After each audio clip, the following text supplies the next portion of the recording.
Hello, everybody, and welcome to something that is a little different tonight. First off, as you can tell, we don't really have a title screen, probably. You're just seeing our Discord icons, most likely. But welcome to the 2023 Swinging Swordsman Holiday Special, otherwise known as Christmas by Candela Light. As we've kind of mentioned before, we are not going to be using Dungeons & Dragons 5th edition for this holiday special because, you know what, I just decided why the hell not. We need something a little new in our lives, and honestly, at this point, Wizards of the Coast has got some issues, but we're not getting into that.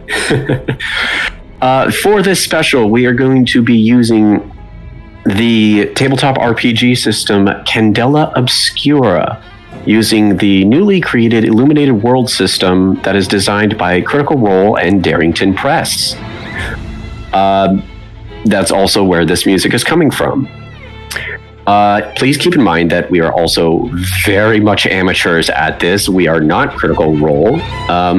So if you feel like you want to actually see some professionals do this, sorry guys, nothing against you, but we are amateurs. Fuck you, I'm a professional.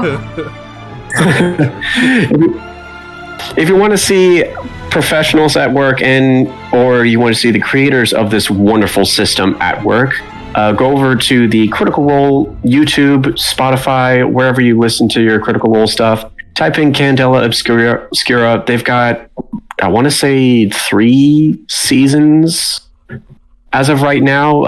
Actually, second one is probably going to be doing, or actually the third one is going to be doing their next episode within like sometime next week anyway. But all of that is going to be up on their for their Critical Role stuff. If you guys feel like you want to actually try the game out for yourself and you want to support Critical Role that way, go over to their shop because they have the core rulebook along with the quick start guide if you're cheap. They got the core rulebook there. I personally have a hard copy of it myself. I have the limited edition, but don't tell my bank account because it already hates me. They also got a couple of other cool Critical Role Candela Obscura things in their shop as well. They have got a set of dice, which in this case is a set of 9d6. Don't ask why, it's just how the game works now. They also have keychains, pins, and shirts. I'd also like to keep in mind. We're sponsored. I know. Oh my God. That's why I'm saying right now. While it sounds like we are sponsored by Critical Role, I can assure you we are not. We are just really big fans of Critical Role and all of the content created by Matt Mercer and the rest of their community. I know technically Travis is CEO of Critical Role Inc., but I mean, let's be honest, Matt is the face of Critical Role. But in this case, Taliesin Jaffe is the face of Candela, and we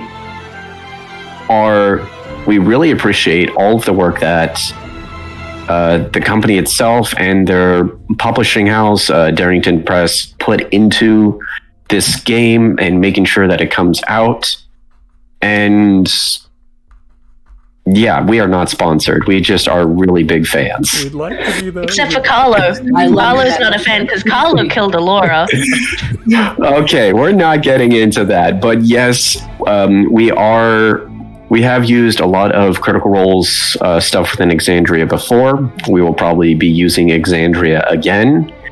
And if we're lucky, we'll probably be using the Daggerheart system whenever it comes out, which is sometime next year. Also, I would like to say that as we are officially finished with our main D&D campaign, Whisper of Winter, Requiem of the Chained King, our next campaign will be starting next month, as we are taking 2 weeks off for Christmas and New Year's Eve. I will be releasing more information about that on our YouTube. And if it's already happened, well, then you already know. Don't time travel and spoil everything, okay? Last thing we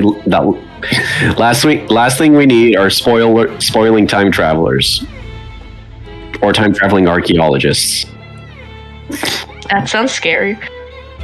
Hey, I watch Doctor Who. Okay, weird shit happens. Okay, so with all of that out of the way, and with the lovely music just continuing on, this is by far one of my favorite musical pieces now. And also, and just as a side note, you guys should actually see Critical Role's like actual Candela Obscura intro with this. Like, oh my god, it is beautiful. But I think Critical Role has taken up enough of our time. So how about we dive into this brand new system and wish us luck, people, because we have no idea what we're doing. Which will make it even funnier. Hell yeah. Hell fucking yeah. Okay, so we start in blackness, and suddenly it just starts to fade into a view of dusk starting to fall along the city of Toronto in the year 1907. Yes, we're using Toronto instead of New Fair. Taliesin, please be fair with us. We start with a view of the city from above, moving across the buildings, watching as the lamplights start to illuminate and light up the snow-covered streets below. We eventually come to the front of a theater house. There's a bit of a line. People are making their way inside, getting tickets, buying popcorn. Off to the side of the doorway, we see a poster that is put upon the side of this building. A lot of it is in somewhat smaller scrawl that is just basically advertising that it's a theater production within the city of Toronto and one of the first productions of a novel by Charles Dickens. This one in particular, and in larger letters, sort of backed by this sort of ribbon-like banner, it says, "A Christmas Carol." We start to eventually make our way inside the theater house, pushing through the vast amounts of people all dressed in more sort of formal wear. We can see people sort of dressed in casual suits. We see some in dressed to the full nines, black tuxedo, white shirt, white bow tie. We see women dressed in fine, elegant dresses, formal, their hair done up, peacock feathers sticking out of the side. We make our way towards the inside where the stage is set. The curtains are closed at the moment, and people are slowly making their way to sit down. Eventually, the lights within the theater house begin to dim. The curtains slowly begin to open. We hear the sound of music being played from the orchestra below. The sound of applause throughout the vast members of the audience that are participating. And the play begins. A few minutes in, we see a figure start to get up from his seat and make his way down the aisle towards one of the doors off to the side that's a little closer to the stage. This door in particular leads to some of the backstage areas. He starts to grab a notebook from his pocket. All black, a little glossy, but the color itself is just all black. We see him pull a pencil out from underneath his hat as he starts to write some notes within his notebook, making his way through this sort of decently lit hallway, but it's also not lit enough to where it's going to cause any effect to what's happening on the stage not that far away. As we see this figure making his way through, possibly towards some of the actors backstage, we see a shadow behind him. A large-ish hand is placed upon his shoulder.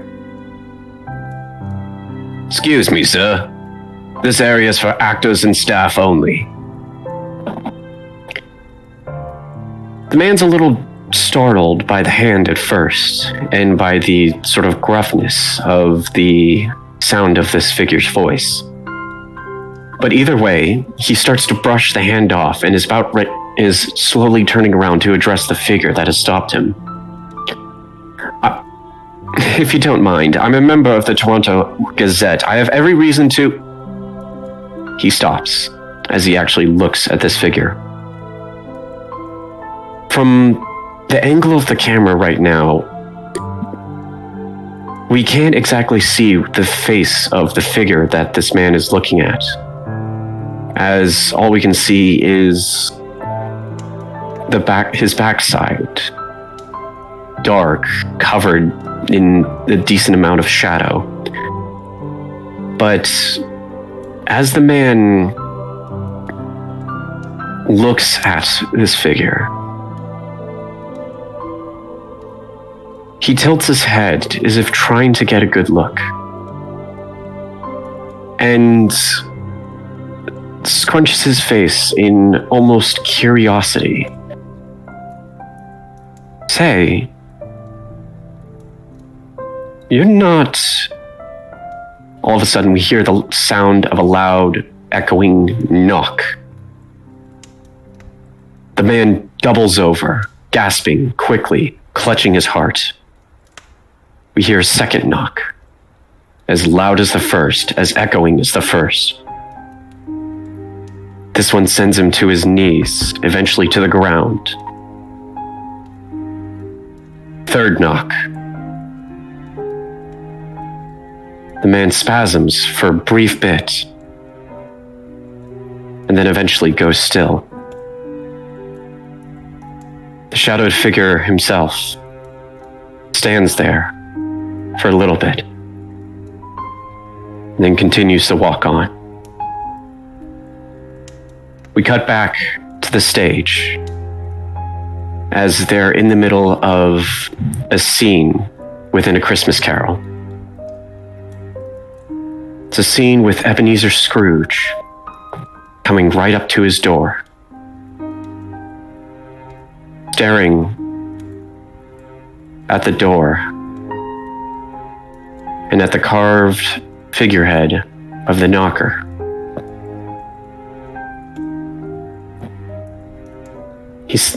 The actor playing Scrooge stands there for a second, and playing his part, looking at the knocker, as suddenly the knocker itself is pulled from the set to backstage, a hole where it is. And then all of a sudden, someone's face appears within the hole. From the angle we have now, it's hard to tell whether or not it's an actor or not. The sort of main physical features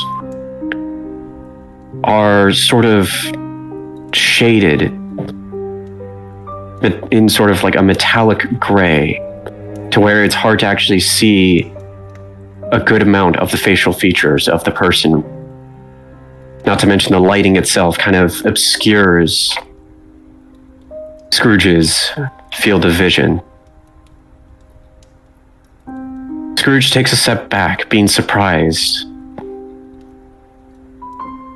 And then all of a sudden, we see the figure within the hole of the knocker shift its way through the door. It stands more of a silhouette now, but it causes quite a fright, not only from the actor playing Ebenezer Scrooge, but from the audience themselves. Before Scrooge has a chance to say anything, we hear a scream. It's coming from backstage, as one of the staff must have found the body. And suddenly, everyone is start in a panic. The curtains close rather quickly, almost too quickly to be seen as part of a scene or part of intermission. And suddenly we see someone step out in front of the curtains. Ladies and gentlemen, there appears to be some technical difficulties, and we are going to have to delay this production for the rest of the night. We will be sure to refund your tickets, have your seats returned upon you when you return for the next showing.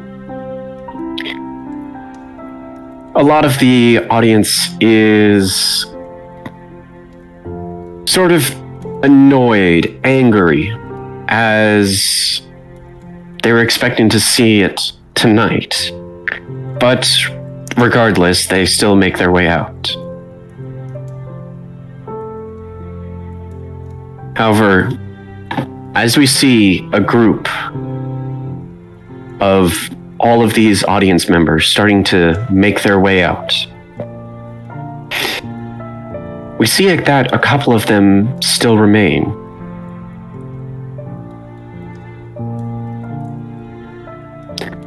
And not only that, they seem to be sort of each slumped to the side, unmoving.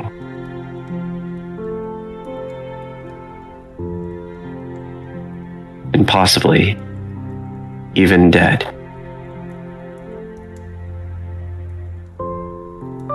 And we fade to black once more.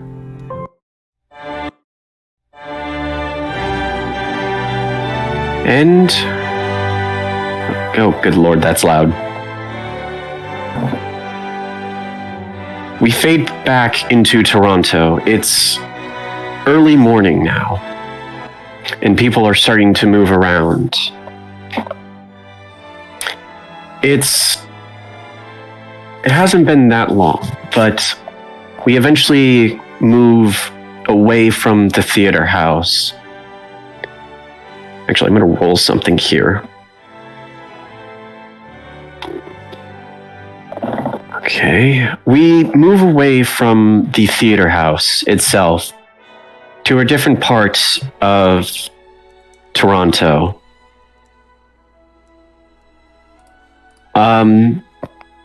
Out of curiosity,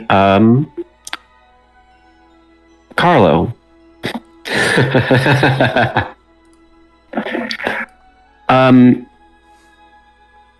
Can you tell us where your character may or may not be in this sort of late night, early morning moment? And could you also introduce your character? Of course. bloody hell, why do I have to start first? Because I rolled the dice. Fucking hell, alright. Because you deserve to be picked on, bitch. Oh my Fucking god. hell. Oh yeah, I'm staying in the accent the whole time, for sure. Oh, god damn. I'm not gonna break it at all.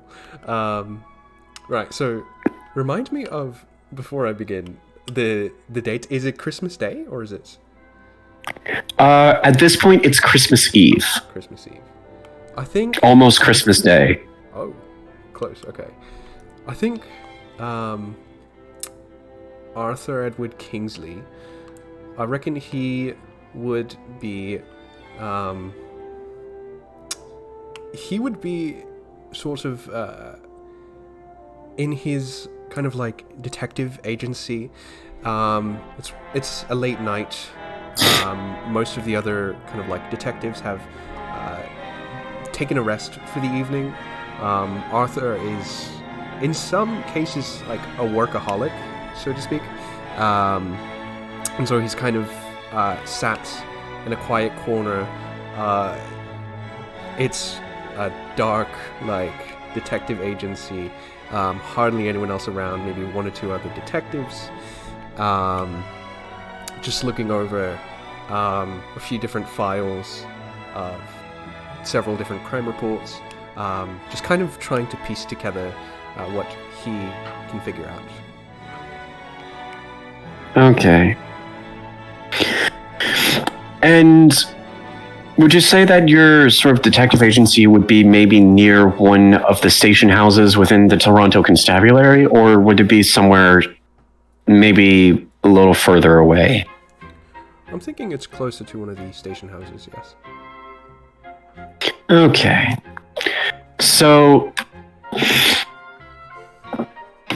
you are sitting within your sort of, for lack of better words, office, going through some notes, when all of a sudden you hear a somewhat casual but sort of fast-paced knock on the door to your office. And from there you can hear sort of a voice go, "Hello? Who in here, Artie?" Arthur, like his head, broke it already. Arthur, kind of like, his head, like drowning in just paperwork and all this different, like, files, just, like, perks up, and looks over at the door and is like, yeah, I'm in. Did you have anything? Have you found something? You see the door opens, and you see one of the constables from the nearby station house come in. Full suit, full hat. This one you actually, I'd say you do know. This is Constable Jackson, who, like I said, works at the nearby station house and is sort of your connection to the Toronto Constabulary in certain cases and whatnot, and sometimes they call upon you when necessary as well.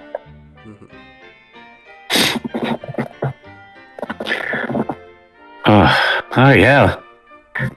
Wasn't expecting the weather to be like this, eh, Artie? You know how it is around Christmas time, Constable. Too true. You still working on that case? How long has it been now? Oh, Lord. Honestly, I might have lost track of time, sir, but I just... There's something that I'm missing. I mean, there's got to be one thing that I'm, like, glossing over in the files here. I feel like I can find it, sir.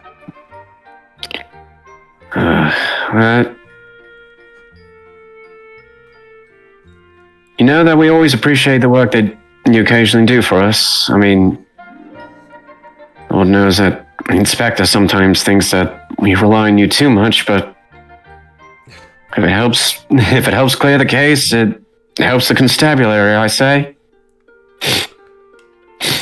Arthur kind of, like, shrugs and is like, "You're right about that, and an inspector's an inspector. Do you know what I mean? Don't I? Anyway, I was just about to go on my usual beat. Just wanted to check in with you. Oh, by the way, you actually ended up having a notice sent to the station house. I don't know why, but it was the messenger said something about making sure that it was your eyes only or something like that. Looks kind of a little bizarre, if you ask me. Oh. Go on. Jackson hands you a piece of paper. Which hands a piece of paper in that's sort of closed with a wax seal. The seal in particular, you actually do recognize as the insignia for Candela. Arthur quickly grabs it from Jackson. It's like, oh, thank you, sir. I was actually, yes, expecting this for quite a while. Thank you. Well, you might want to let whoever's sending your mail know that station house really shouldn't be for those we use as consultants, you know? I mean, it kind of gets on the inspector's nerves on stuff like that, you know? And I'm just trying to do you a favor here, mate. Right. Well, an inspector's an inspector, and, do you know what? I'm sorry for the inconvenience. I'll let them know to have them send it somewhere else. I'm sorry about that. No worries. Well, I'll best be off. Merry Christmas to you, Artie. Oh, I hadn't even realized it was Christmas. Merry Christmas to you too, Constable. Jackson puts his hat back on, closes the door to your office, and leaves your office.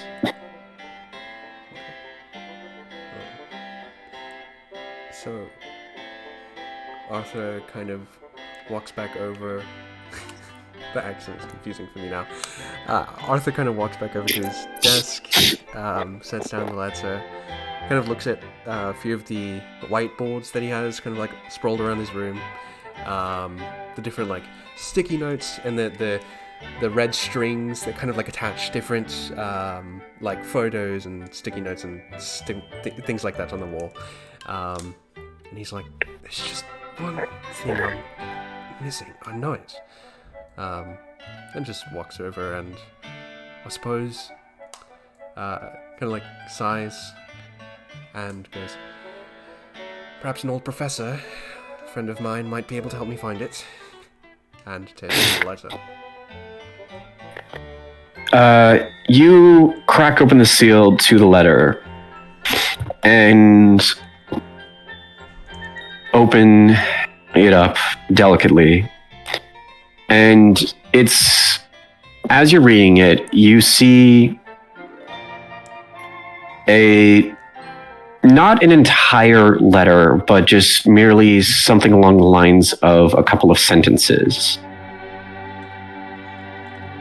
Candela requires your assistance. Meet at the chapter house. MC.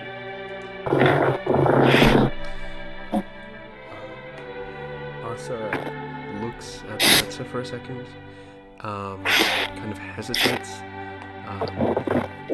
He looks kind of back to his work, and then he's kind of I couldn't found it on Christmas of all days. And goes around the room, and to all the open books, he takes out his he's got a drawer full of bookmarks, so he takes one out for each book that he's got open on his desk, and highlights the different things on sticky notes and kind of circles things with red markers, and is whispering to himself. He's like, okay, I just gotta remember to come back to this when I get back, and I gotta remember this and this person's thing. Okay. Perfect. And then grabs his jacket. Break it again. Grabs his jacket, grabs his belongings, and heads out of the office. All right. You grab all of your stuff, you make your way out, and as soon as you step outside, you do see that it is sort of lightly snowing on this late eve, early morn of Christmas. The lampposts are still lit up. Some are starting to slowly die down as the sun is getting closer and closer to rising. And you make your way over to the chapter house. All right. We cut away from our very amazing detective.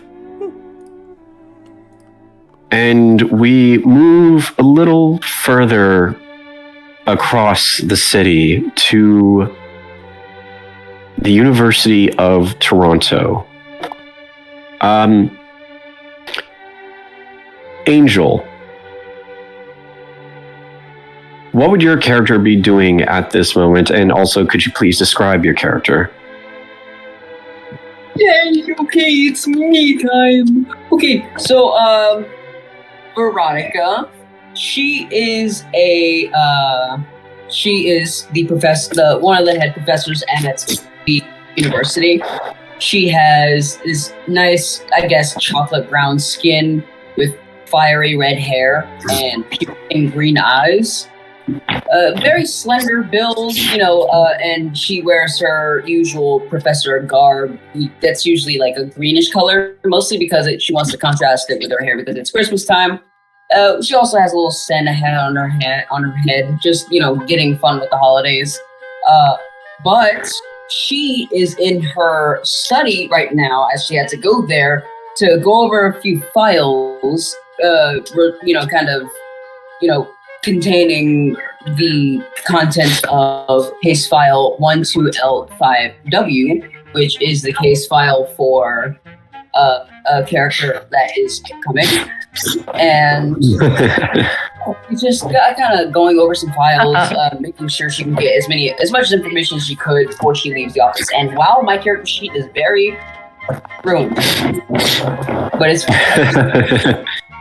So yeah, no, right now you're sort of in your study. One of the most valued professors within the university, which at this day and age is a mighty feat for a woman, because sexism. The 20s, yeah.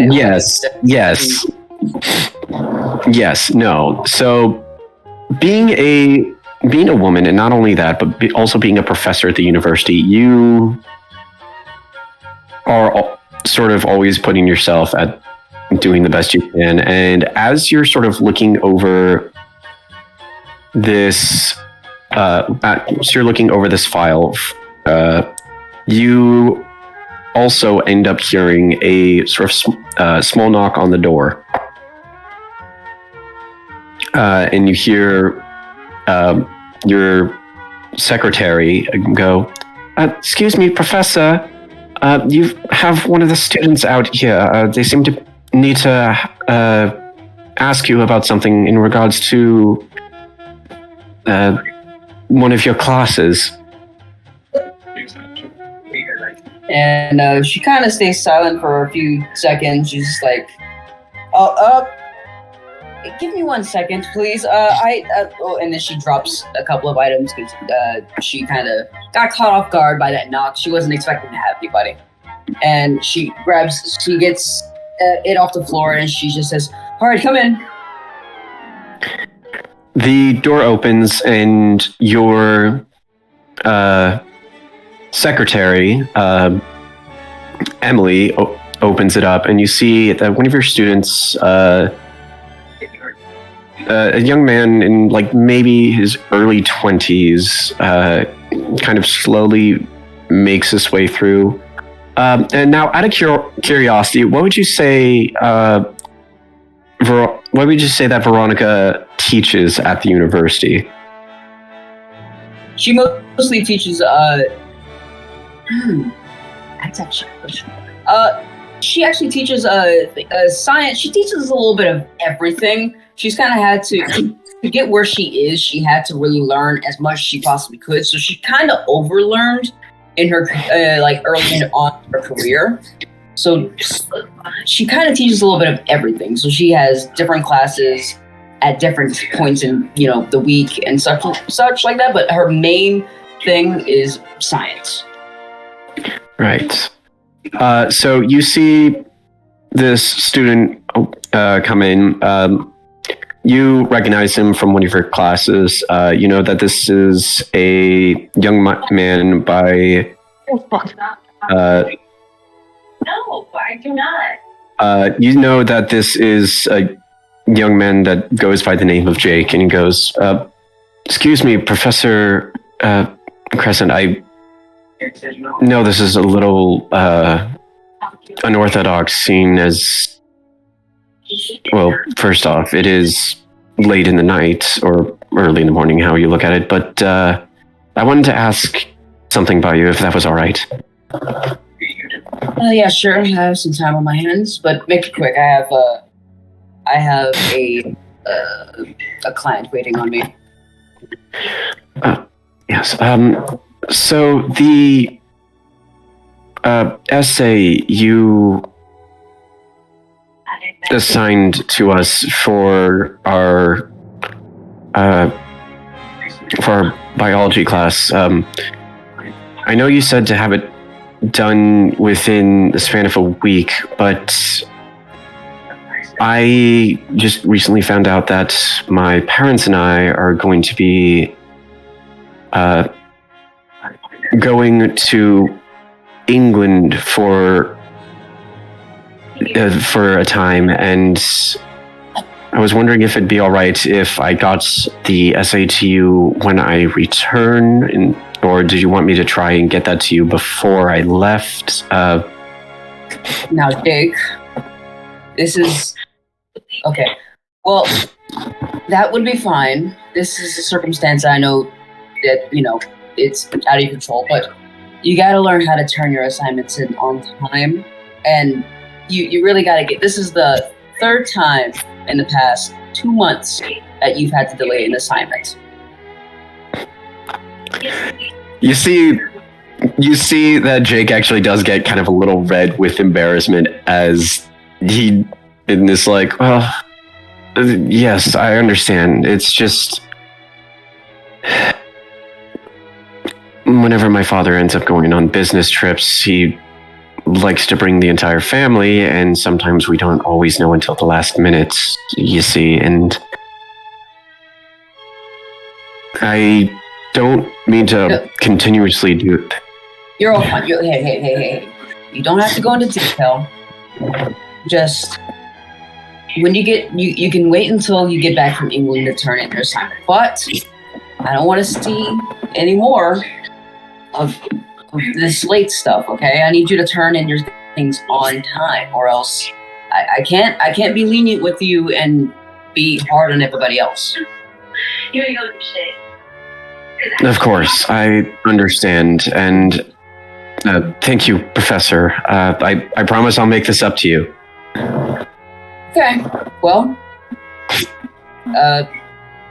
awesome. Would that be all, or? Yes. Sorry. Like I said, I know it's kind of a little unorthodox because first off, it's middle of the night, and and you have other things to kind of do at the moment. Merry Christmas to you, Professor. Oh, I'm Jewish. Well, either way, I hope you enjoy the rest of your month then. No, you have a Merry Christmas. He walks off, and your secretary, Emily, comes in and says, I think that's it for any other appointments. You did have a... You did have one of the... someone call in saying to meet you in the spare room of the university. Something about a meeting with a Mr. Craven.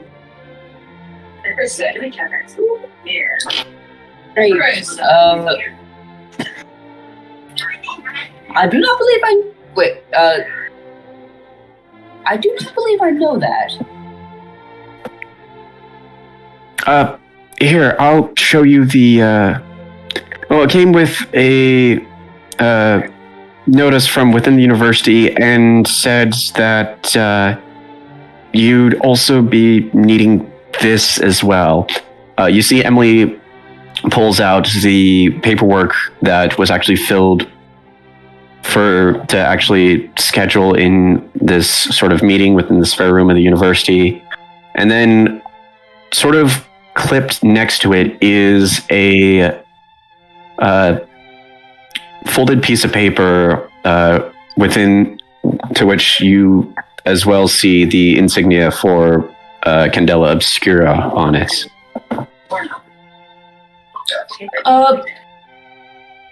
Hey, are you sure you gave me the wrong? You sure you gave me the right documents?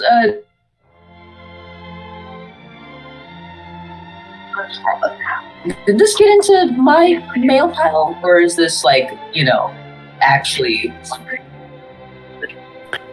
No, this was specifically said to be for you, Professor.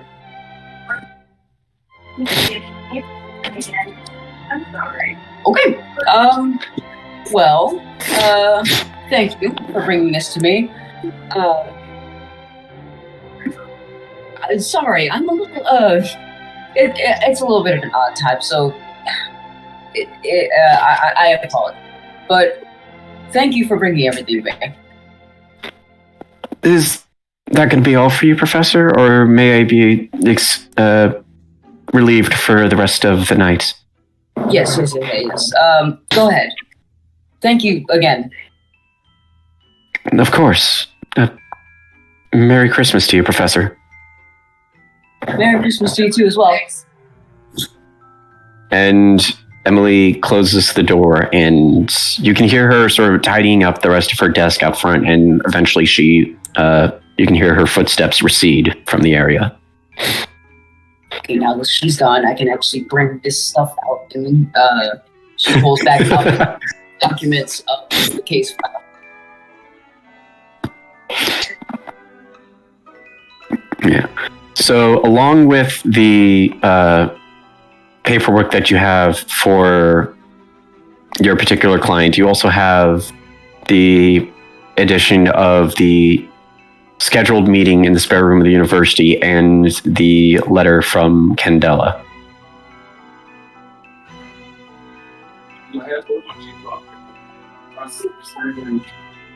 Well, she's gonna keep that.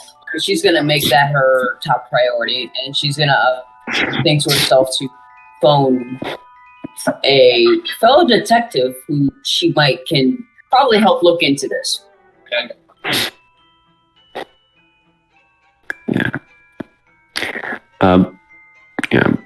I do want to say that, like I said during our session 0,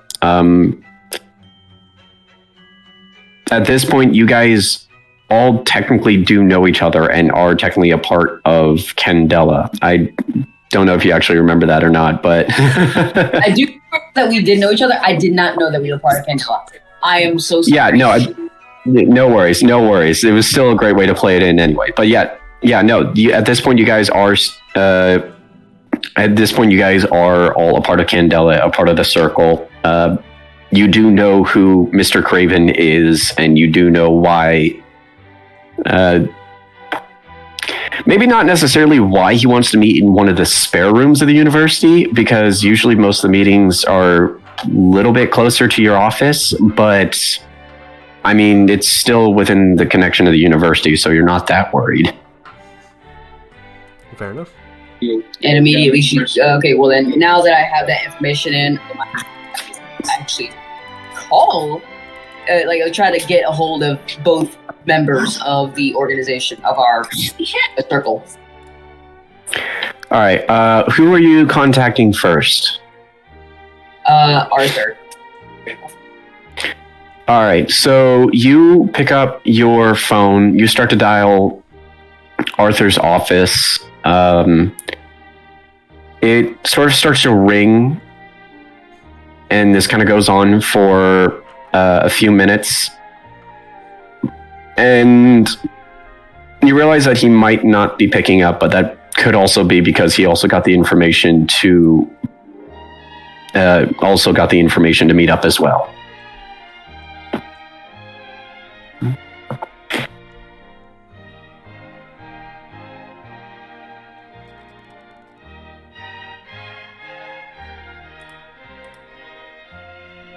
Is he there, or is he? Oh, there we go. Nope, there we go. There you are. Jeez. You muted yourself, and you muted yourself again. Yeah, I know I muted myself, but like I didn't hear you guys for like a solid a solid 30 seconds. My internet is acting up again. Oh, okay. Yeah, no. So, like I said, the phone does start to ring, and it kind of goes on for a few minutes. But at this, after it does, you kind of realize that Arthur must have also gotten the note for meeting up as well. All right, then he's gonna call the other one. He's gonna call case file 125. Other letters and numbers. Wonder who that is. All right. Well, with that said, we are actually going to turn over to our third and final member of the circle, Lou. Mm-hmm. First off, can you tell us where your character is at this sort of point in time, what he is up to, and describe what he looks like, if you don't mind? Well, he is in bed. Because, like any normal person, normal quotation marks, he's in bed. He's asleep. He's in his dressing gown. He's just passed out. Like, he's in his pajamas. He's just fucking asleep. He doesn't give it. It's nighttime. This is when normal people sleep. He wants to be normal, therefore he's asleep. He's got, like, curly auburn hair. I think it's auburn. I think that's the word that describes the color of hair he has. I don't know. It's my profile picture currently. It's red. That works. But not red. Yeah, auburn works. Like, he's just like, if you could put confident mess into a person, it's him. Confident, but a mess. All right. And flamboyant. Could you also give your character's name for everyone else who can see a character sheet? Finnick Lucian Crawwood. Okay, so Finnick, you are asleep in bed. I mean, why wouldn't you be asleep in bed? That's the most normal, sane thing to do. Uh-huh. Then all of a sudden, you hear the phone ring. he just looks up and rolls over like, yeah, no, it might just, I listen it. It's not real. It's not real. But then it keeps going. And so he's like, fuck. Rolls out of bed and picks it up. Hello? You pick it up, and on the other end, you hear the operator go, yes, I have a call coming in from the University of Toronto. Do you want me to patch it through? Yes. You hear the sound of a quick click, and the operator goes to you, Veronica, and goes, all right, go ahead, ma'am. All right. He says, hello? What's that? Hello? Is this for that?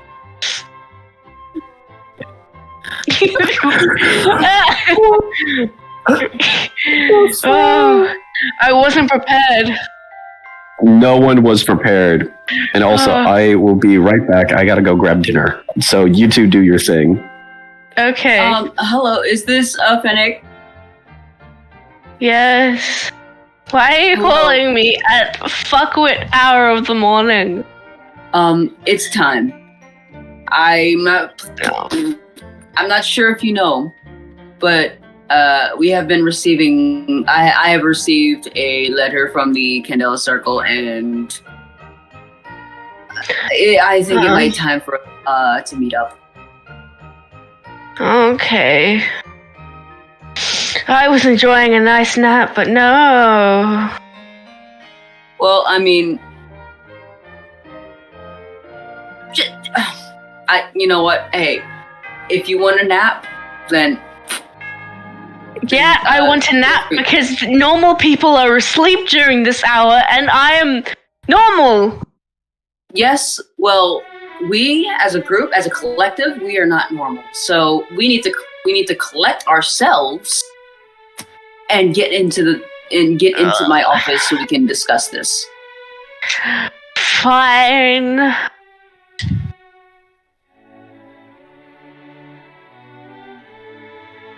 Listen, I don't wait for Daniel to come back. Nope, I'm back. Okay, brilliant.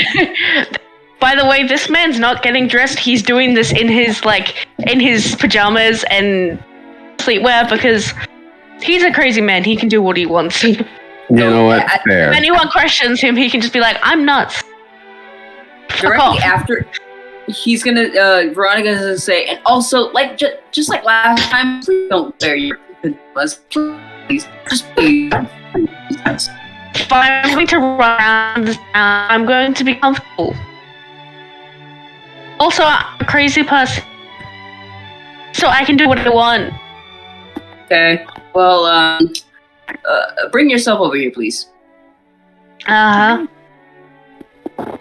He may be in his sleeping wear, but that doesn't mean he doesn't put on all his rings and his fancy little shit because he wants to look flamboyant.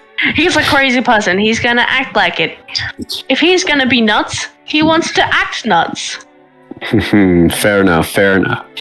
Okay, but so still claim sanity. fair enough. So you guys finish up your conversation there. Finnick, you not really get dressed, but you put on all of your jewelry and your little hairpiece. Start to make your way out, and as soon as you open the door, you realize that it is fucking cold. He immediately turns around and is like, what if I don't show up? What if I don't go?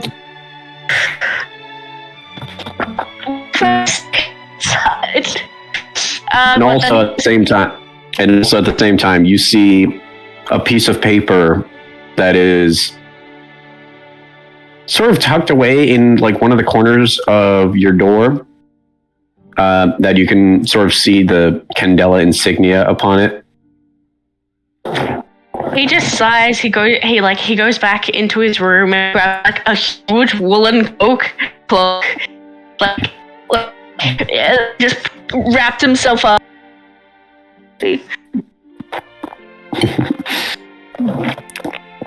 So you make your way out.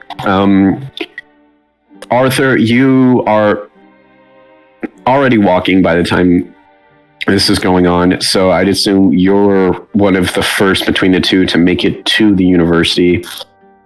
Veronica, would you be waiting outside for Arthur and Finnick, or would you be making your way over to where you guys meet?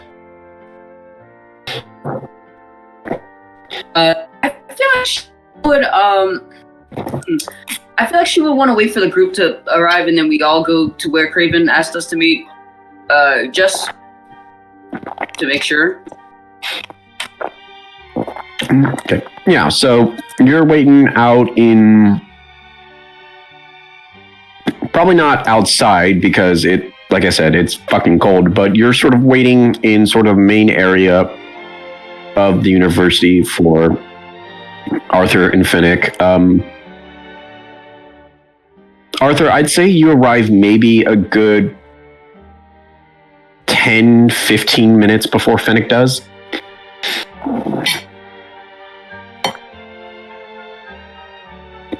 And I can't concentrate. This is one reason why I'm glad I'm doing this over my phone instead of my computer, because then I don't really have to look at it as much. Oh, it covers like half my computer screen. What are you saying? I'm saying you need a haircut. Oh, You need to style that thing. I keep getting wig hair in my mouth. Wait until it starts getting in your eyes. Oh God. Yeah. It hurts like a bitch. It does. Okay, so Says the cosplayer. says the retired cosplayer. Because it's expensive as fuck. So, yeah, no, Veronica, you're waiting for honestly not that long for Arthur to show up. And then, like I said, like a good 10 to 15 minutes later, and then for Fennec to join up with the two of you. Oh no, I've made another Fen. Oh yeah! I've made a discount Fen because it's Fen and Finn. Oh my God. I didn't You're even realize terrible. you did that. I didn't realize that until you said that. Now I've got a Fen, and Finn. Oh, God. What have I done? So, What haven't you done is the question. That's an easier question to answer. okay. Not really. So, as kind of like Arthur approaches the university, and I think Finnick is kind of like arrived here as well after some short delay. Arthur's gonna be like, "Hi, everyone. Long time no see." Welcome. And to you as well, Fen. Hello. So, I was in bed. I was asleep. Okay. Barring that, That explains. how is everyone's night? You know what? Mine was alright. Long night at the office. Still kind of looking over some. Do you know about the thing that happened at like the theater with the Christmas Carol thing, and then there was like. Yeah, I had. I only just got the news later on, around the same time where I had gotten the letter. I have no idea of anything. And he's just like stab daggers at God damn it! Well, I don't know anything, because if I were to know anything, that means I would. I don't. Nothing. I know. I don't know anything. Are you? I'm just letting you know that you're my buddy and I love you. Thanks. Aw, a not gay romance. He's gay, though. He's gay. No, it's more. I know, that's the joke. It's homosexual. It's Yeah. the bromance. Oh my God. Okay. Do you reckon we should meet with the old man? Oh yes. No, we just walked all the way out here just to turn around and go back. Do you know what? I'm down to leave and get like wasted and ignore all my responsibilities. So we can. do that. Can we actually do that? I don't think Veronica will let us though. No, I'm not do that. The reason why I mostly called you guys here first is to mostly see that you guys are all right and making sure your health is good. I have my PhDs and such, so I need to make sure that everyone is in line and that everyone is well. Okay. Yes, I'm totally well. Okay. Well, not what I meant. Physical health. Oh yeah, that's fine. But anyways, I think it's about time to go meet him. We've made him wait long enough. All right.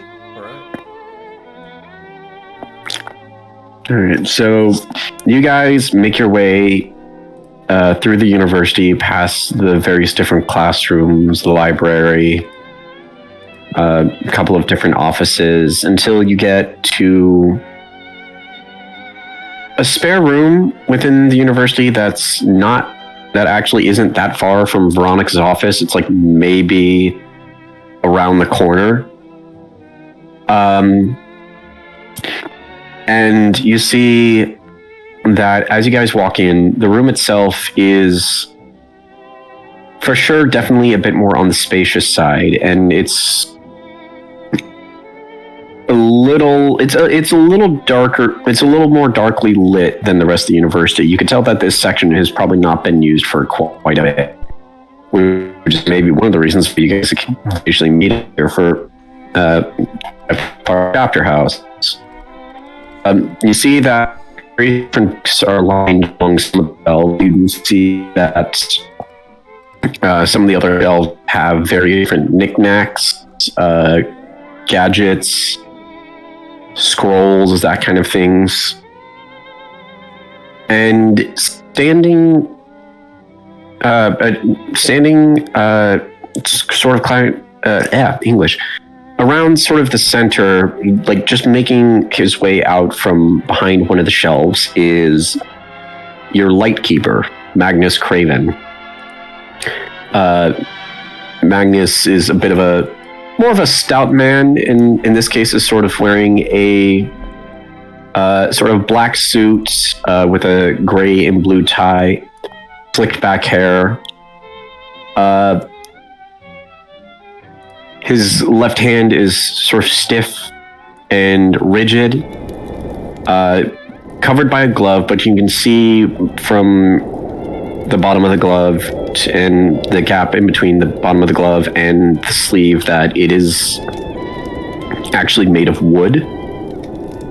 And every once in a while, you guys could swear that depending on certain angles of the light, his face actually looks like it's a bit older or younger than what he maybe should be, as he is a man that is sort of like mid 40s, maybe late 40s. But like I said, it's kind of hard to tell because his face eventually kind of shifts to the point where it sometimes looks like he might be in his mid 50s to all of a sudden he might look like he's somewhere in his 30s.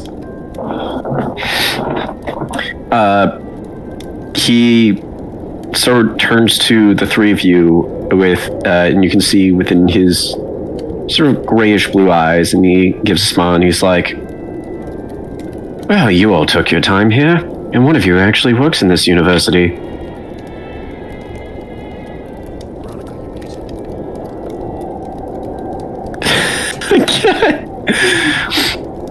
Apologies. I had to make sure my colleagues were all right and make sure that they,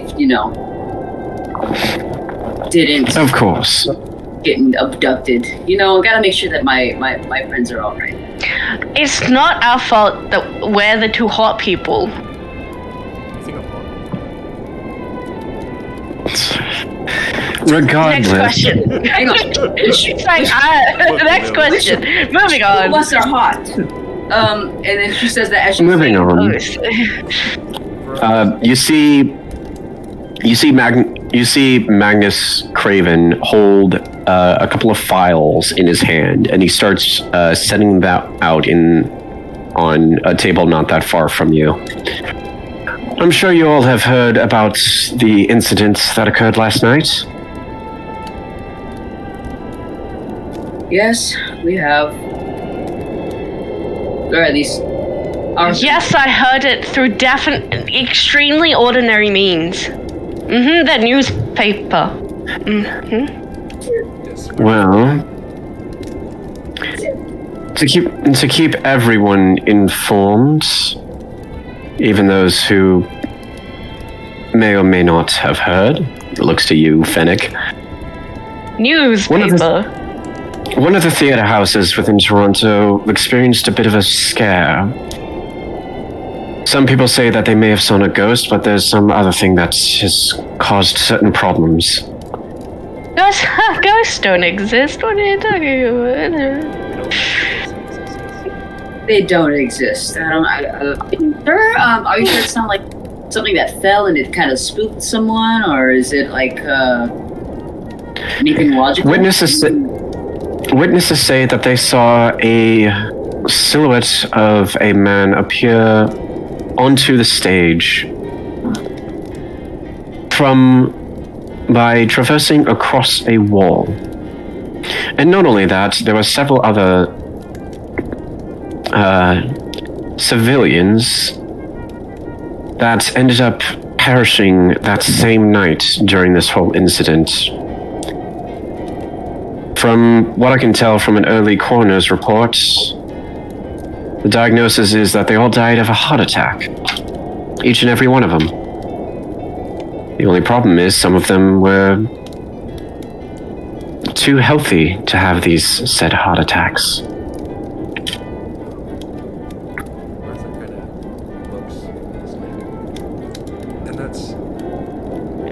that kind of poses the question. I mean, it seems our detective agency is kind of like detailed that they were on vastly different locations.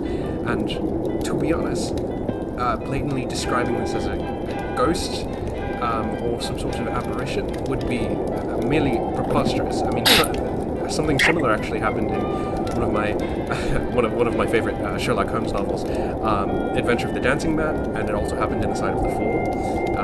Mr. Kingsley, whether or not this is an actual result of the paranormal, or whether it's someone playing a very sick game, that is what Candela Obscura requires us to investigate. Now, I want the three of you to make your way to the theater house, speak with whatever civilians and witnesses that are there at the moment, investigate the bodies of the fallen, and deduce whether or not this is actually a instance of insane murder or of an actual ghost. And if it is a ghost, it's up to the three of you to try and exorcise it from this realm. Luckily, ghosts don't exist, so let's get moving. Right. But Mr. Craig, if we do find, well, not that I believe something, we might find something, but if we do, how are we meant to exercise? I mean, none of us are trained in the art of exercising ghosts. Yes, no one here has any. Let's go. Finnick, we still have more information to gather, I believe. Job be done right now, and you're muted, Miss. Yeah. Let's wait. See what. Let's wait to see what Raven has to say. Continue.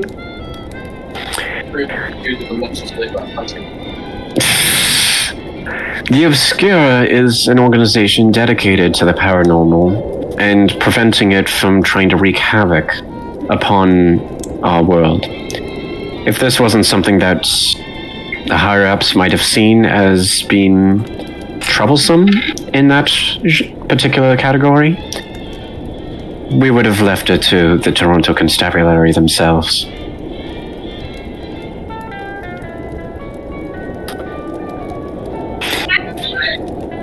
There, look, answer said and done. Let's go. Is there anything else we should know before we go, Craven?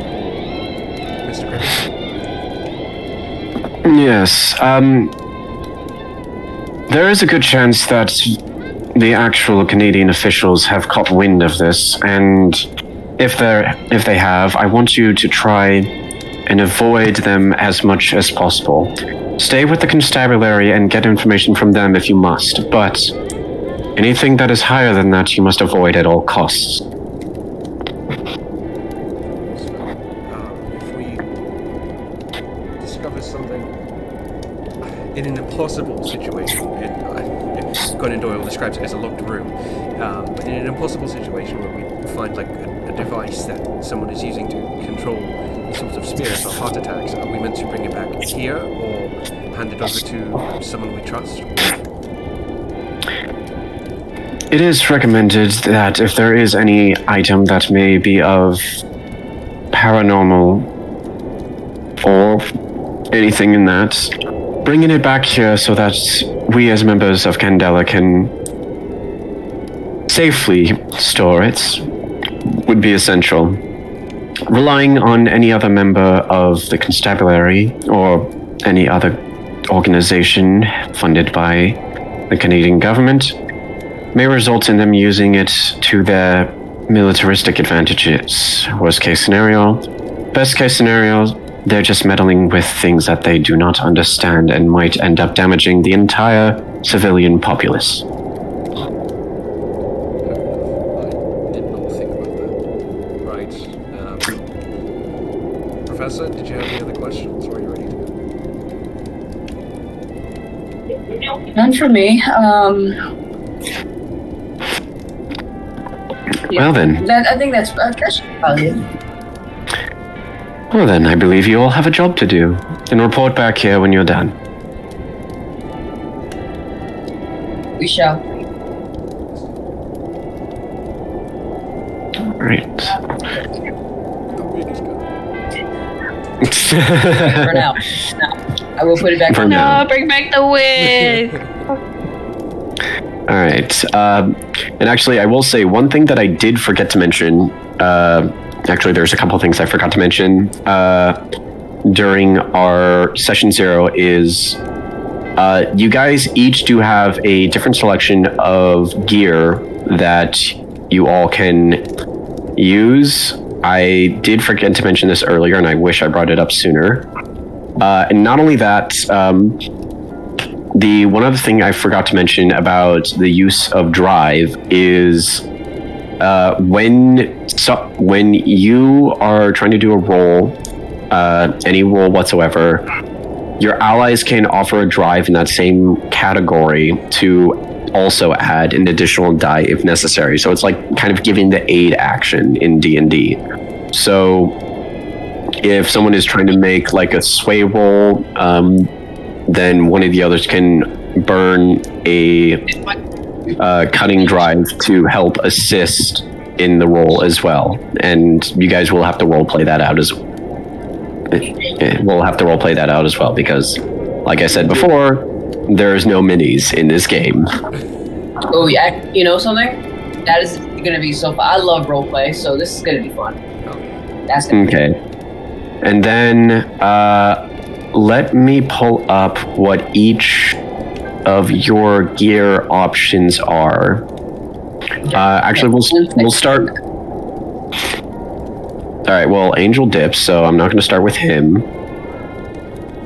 Let's see if I can find the lists very quickly. I should have told you guys this before we started the session, but for some reason it never. Here we go. Gear. All right. Wait. Come on, where is the listing for that? Is that just standard? Oh, yeah, that is just kind of standard. Except for maybe a couple of things.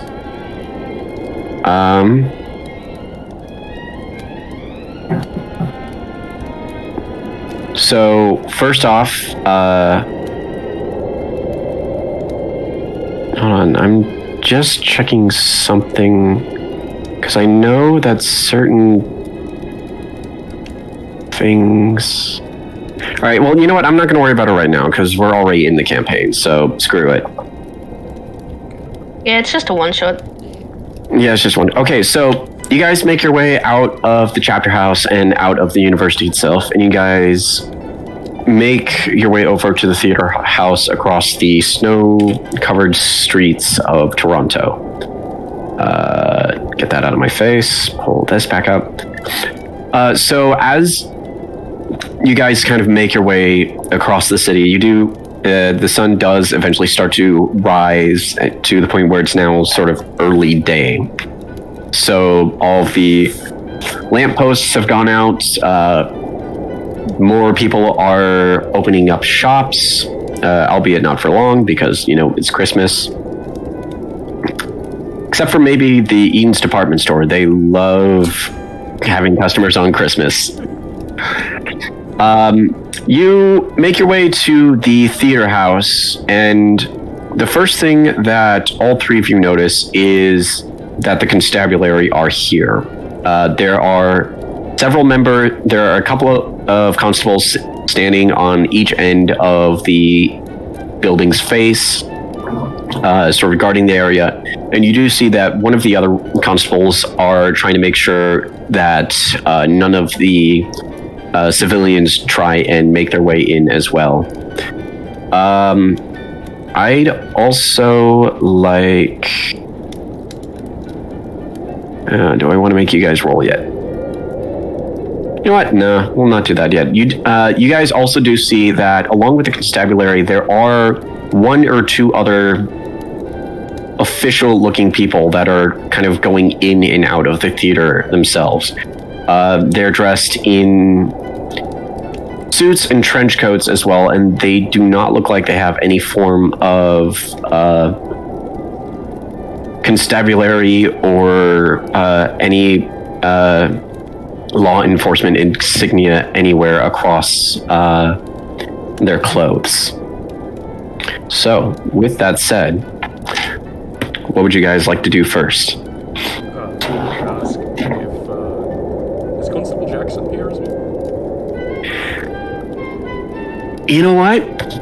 I'm going to make this first roll of the night. I'm going to have you make a survey roll real quick. Oh shit! Ooh, first roll. First roll. First roll, the one shot. Let's go. Now, for those of you that have no idea what we're doing right now, Carla here is going to roll a certain amount of d6 and take the highest roll, basically, and yeah.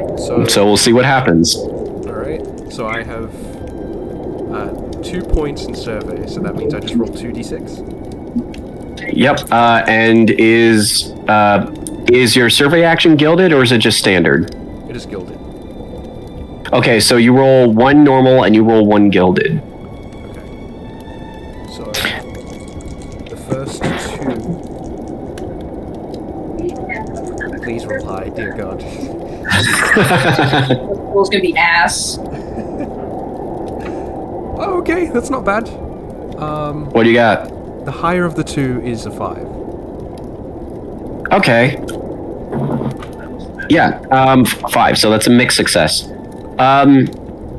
You don't immediately see Constable Jackson, but you can kind of tell from some of the pins on the pins or buttons on the constable's officer jackets that this is Jackson's station house investigating.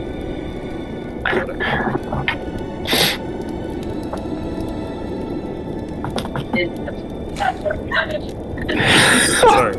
No, I'm not gonna do it. Oh my god. I know, I had to break it out of the box, and I was like, I'm gonna do it. You should totally do it, man. I don't have my wig there. All right. Break my shit. Fair. All right. So, you guys are at the station house. You see the constabulary. You see people wearing suits that are also going in and out of the theater as well. God damn it. You see that. Okay, hold on. I'll get one on. Even though you can't see me, I'll put my. I've got one that's exactly. I don't have my wound box, so I can't join you. But yeah. I have it sitting right here. So yeah, no, you see the constabulary is there, and you also see, and then yeah, as Carlo kind of figured out, Jackson's station house is the one that is spearheading the investigation of this scene. I gotta figure out how to put the X so like I can see. Alright. Oh my fuck. I can't fucking see things. Okay. Jackson Station House is nearby, you said? Jackson Station House is investigating. They're the constables that are like stationed outside of the theater, and you can probably assume that there are some that are actually inside as well. But you still are kind of unsure of who these guys in suits are. Are the strange men in suits already inside the building as well? They're going in and out. Currently, you can see that one of them is outside of the theater house. fucking weird having long hair. I think so. No, yeah. It's getting in my mouth. It's been a long time since I've had hair this long.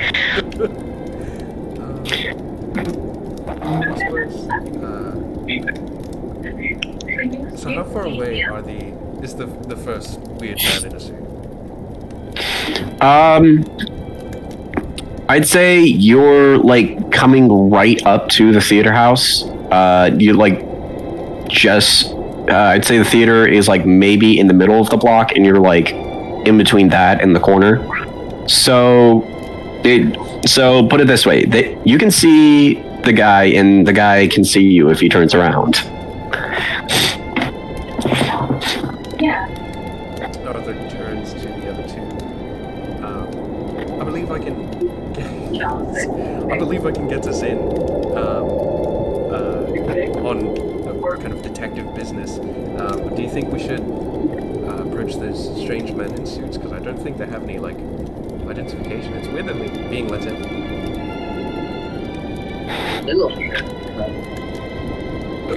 Should we?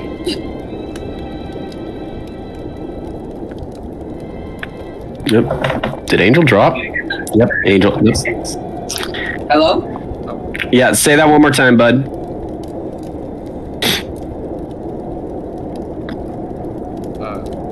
Should we pull them aside?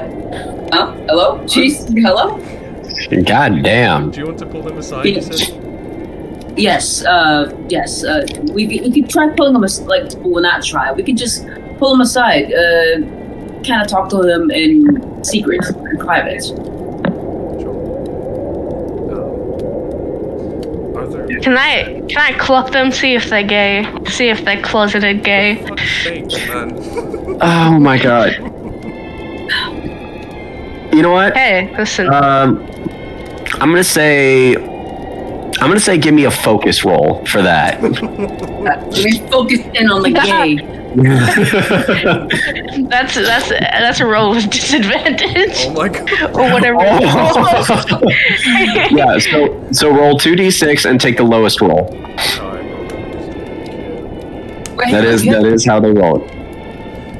Is there disadvantage? It's a There's 3. disadvantage. It's at disadvantage if you have 0 points in a skill. Yeah, it's 3. Oh. You don't even have the gay roll. This is a tough man to read. Maybe it's the coat. Maybe it's the fact that you can't really quite see his face. You don't know, but this is a hard man to read. God damn it. I swear, from my point of view, because everybody's so skipping, Daniel, it sounded like this. You sounded like you said this guy is hard to read. Oh god. This one's hard to read. Oh my god. Oh, no. No. That's what it sounds like on my end. No. Well, shit. Okay. What's up to him? Are you hard to breed? Okay. So, who is doing what right now as you guys are coming up? Go on, Veronica. No, you go ahead. Fuck you. Alright. Arthur is gonna walk up to kind of... Because is there police tape that kind of like sanctions off the outside? I don't think police tape was really much of a thing in 1907, so no. There's just a couple of constables that are standing guard, and then there's the one that's like making sure that none of the civilians try and make their way through. I'll approach one of the constables and say, excuse me, sorry to bother you, can I have your attention for a second? Oh! You're that detective guy! That's me, I have a name. Right, sorry, yeah, no, usually Jackson deals with you. Dude, what are you doing out here? Actually, here on detective business, wanting to learn sort of what we can about the case. I know I wasn't assigned it by Jackson himself, but just kind of hoping me and my friends here can do a little investigating inside. We won't touch anything on the crime scene, of course. Give me a sway roll. Can I assist? Yeah, so burn. All right, so mark off one of your cunning drive, Angel, and Carlo add a d6 to your roll. All right. So how do I? Okay, what is like? Do I just erase the one that I've already blacked in, or? Yeah, you erase one of the ones that you black in, and yeah, no, you just pretty much erased one of the ones that you have blacked in. Also, my dice right here. So yeah, Carlo, whatever your dice you have, add +1 to it. Okay, so I have 0 points in sway, so it's disadvantage. But then I'd say at that point just Roll? yeah, just a normal roll 2d6. of 1d6. 1d6. Got it. Alright. Though I mean, if you want to burn any drive to add on to this, you can as well, if you have any. And cunning, he's only got 1, so he's gonna save it. All right, so yeah, roll that 1d6. Okay. Could have been better. It was a 4. 4. Okay, that's still a mixed success. You see that the constable kind of looks at you and starts to shrug, and then you see the suited man kind of notice your guys' conversation, make his way over, and go, "What seems to be going on here, Constable?" "Oh, this is a detective that works in the. You see this guy like doesn't really pay mind for a second, and he looks at you, Arthur, and he just goes, "Sir, civilians aren't meant to peruse anywhere inside the facility. You might have to just move along through." Civilian? Do you reckon I'm a civilian? I'm a detective under Constable Jackson, and if you take it for anything else other than that, you're a fool.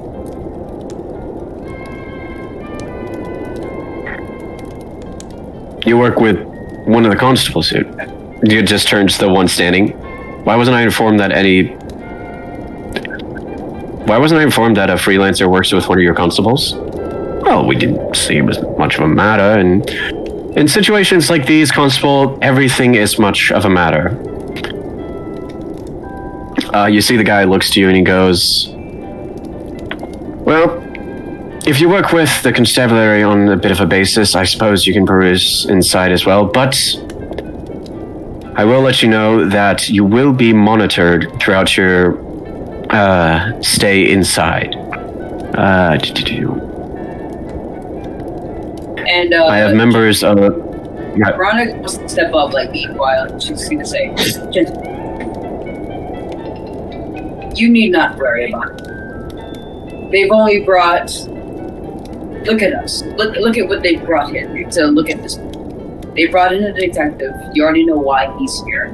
I happen to be the head analyst and one of the main professors at Toronto University, and I provide a great asset to these things. So, and this one right here points to I take the notes. I write shit. They both have horrible handwriting. He's my scribe. Not even that bad. I can't read your coffee orders. So, I believe that you all don't have anything to worry about. Or do I need to make a phone call and say that you're unwelcome? You're unwelcoming of guests who try to help you out at the crime scene. Go ahead and make me a sway roll as well, Veronica. That was a terrifying noise. Okay. Do you have any in sway? I do. I have 2 in sway, and I have 2 You have drives. 2 in sway. Are you going to burn any of your drives to add on to the roll, or are you just going to stick with your 2? I'm going to stick with the 2. So, and also... All right. No. Okay, never mind. Sway isn't gilded die. So, okay. Run me by this Roll again. roll 2d6 and take the highest roll, unless it's double 6s, in which case you have a critical success. Okay, so I got a 6 and a 1. So the 6. All right. Well, you got the 6. That's a full success. You see, this guy sort of looks to you. Definitely, one, surprised on how forward you're being. Kind of backs up a little bit and goes, very well.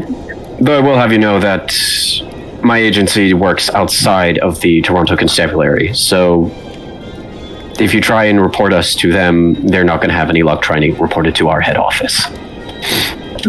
And she's gonna chuckle. And what makes me think I would want to contact them?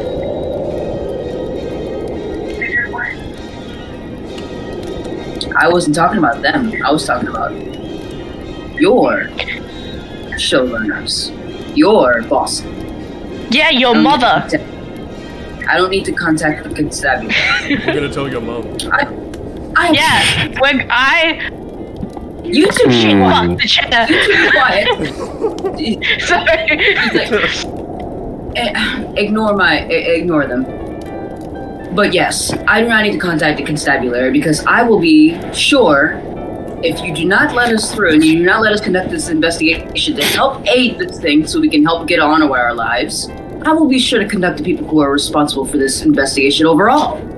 So do we need to have a problem, gentlemen? Not at all, miss, but just to make sure that you... I'm not saying anything to scorn you. I'm not saying anything to scorn you, miss. I'm just merely going to inform you now that the Office of Unexplained Phenomena reports directly to the Prime Minister. Okay. I will be sure. Don't you worry. I am not here to make wrong. I am here merely to help and to aid this thing so that we don't have any situations like this. Because situations like this can cause panic. Anything like this can cause mayhem. Come on now. It can cause psychosis too. I mean, what? All I'm trying to do is make sure that people can come to these places and just peruse the city and go about their way without any worry in the world. Is that hard to I'm just trying to help. So, need not worry. I promise you on everything I have, as on my status, on my I'm trying to look for another word. Is for like a my status, my On my character word, on my No, I get what you're saying. position. yeah, on my position. I put it on my position that we are not here to conduct anything out of the ordinary or anything. Anything nefarious. We just want to look around. Very well. You see the man turns to the two constables by the door and he says, Let these three through, and make sure some of the other constables and other agents know to keep a bit of an eye on them." See, one of them nods their head and sort of motions for you to make your way inside. As we pass him, can I like? Is there anything I can do medium wise? I just want to say something weird I shouldn't know.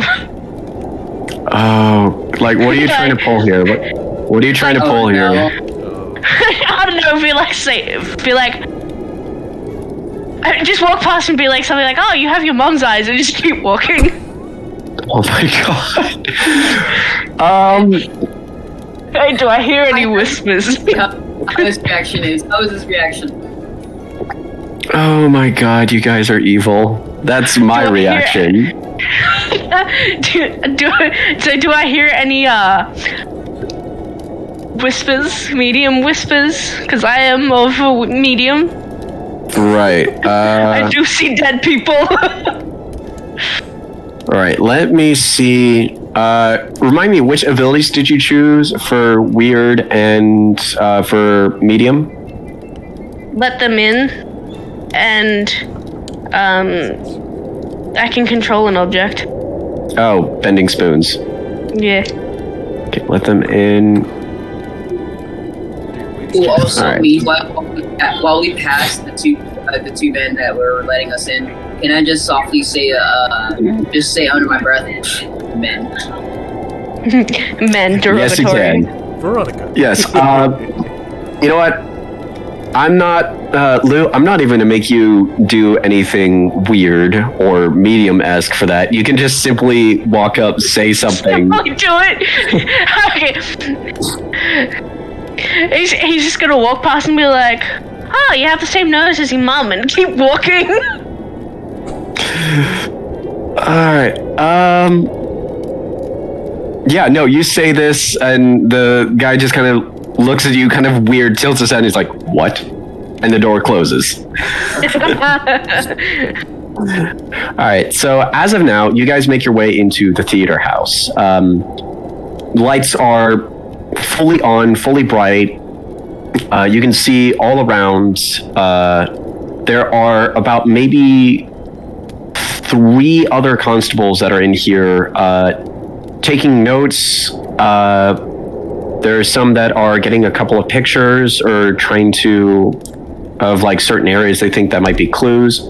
You see another couple of people in suits that you now have discovered are from the Office of Unexplained Phenomena, or for the sake of sanity, the OUP.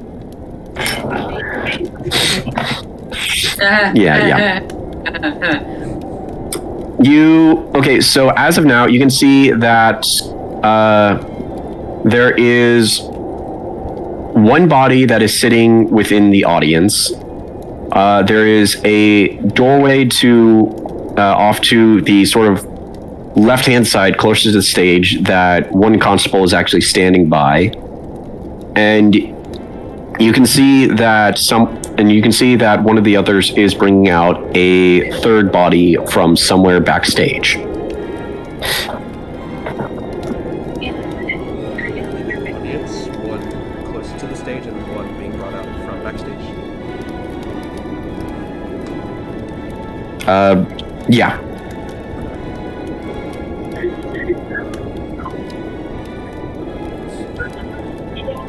What do you guys do? Can we inspect one of the bodies? Yeah, which one are you wanting to look at specifically? The one that's sort of on the stage, the one that's in the audience, or the one that's past the doorway? Well, I would like to do the one that was kind of stricken first, so the one that was on the stage. Okay. Yeah, you make your way up onto the stage. You see that members. You see that a couple of the assistants to the mortician are slowly bringing it out to take it to the morgue. It's, as of right now, covered in a white sheet. And they see you kind of stopping on by, and it's like, "Oh, sorry, you here to take a look at the corpse?" Yes, we Yes. are. Why did you All right. answer that? Because I can.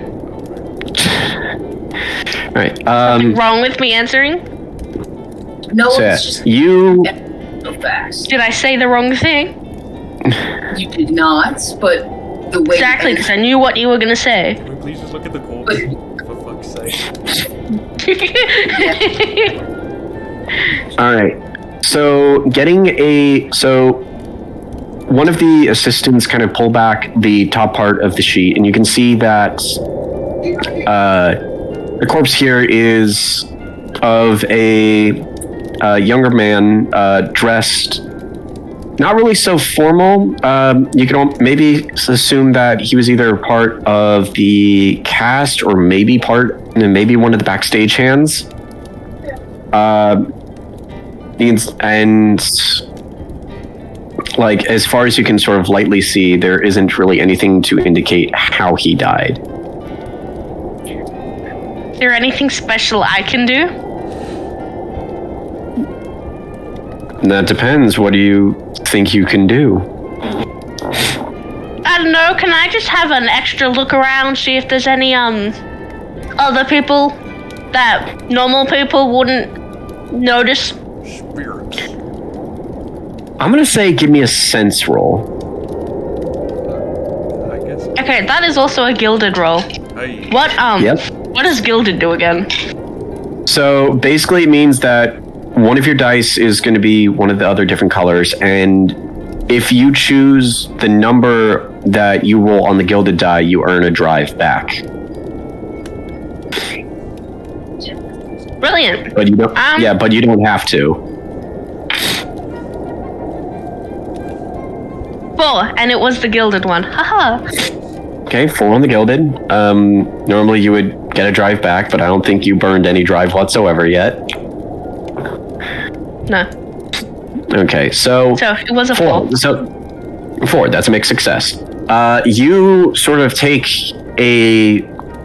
You sort of kind of look around, and it seems like you can almost hear whispers, but you're not entirely sure of what they are. It's sort of still a little faded and maybe garbled. Can he walk towards where they seem to be coming from?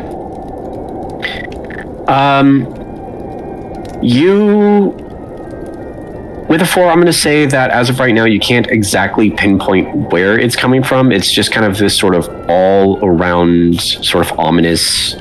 Brilliant. He's just turning in circles. Yeah.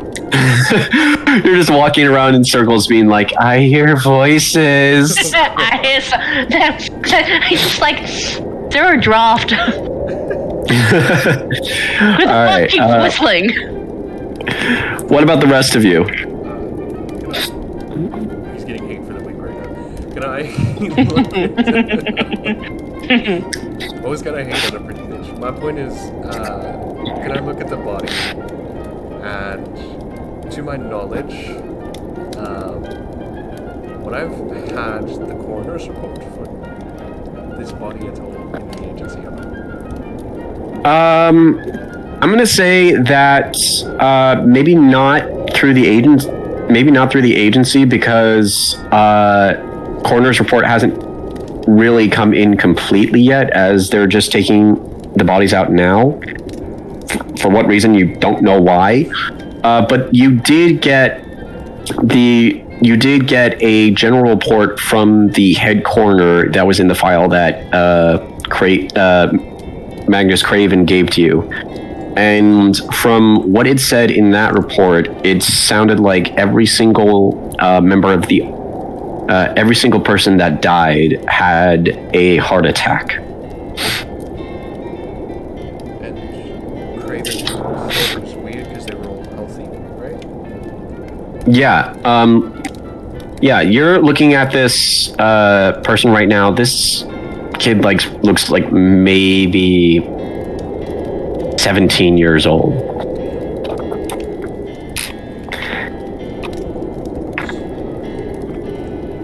There's also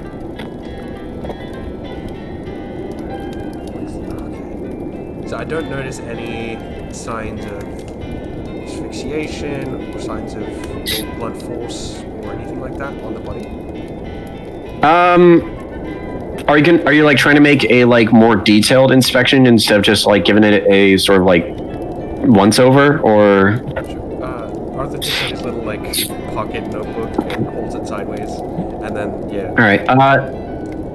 You know what? Yeah. In that case, I'm gonna say give me a focus roll.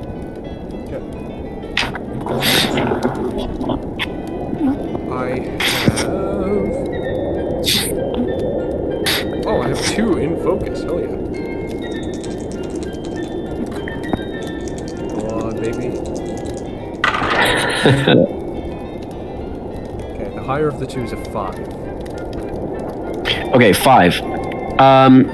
Yeah, no, you kind of take a look around, kind of look at his neck, take look at his like eyes, try and see whether or not you can figure anything out. As far as you can tell, there is no evidence of asphyxiation, no bruising on the neck whatsoever, so he wasn't strangled. Taking a look at his eyes, you can tell that he wasn't smothered. And feeling around the rest of his body, you can tell that he obviously wasn't stabbed anywhere. And you're taking a look and you can see that there is no sign of any form of an injection mark. However, I will say that you also seem to feel something that seems to be metallic, but you can't, somewhere on his person, but you can't seem to figure out where exactly, like if it's in like a hidden pocket or something. You can just tell that there is something in there that feels small and metallic. I don't know, like, where on the body it is? Around sort of the chest area.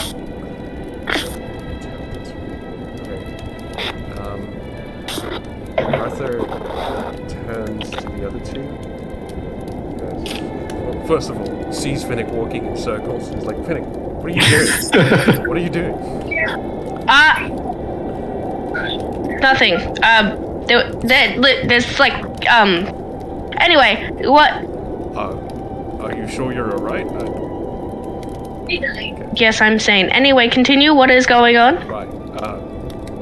The body I've taken a look at here, it's weird.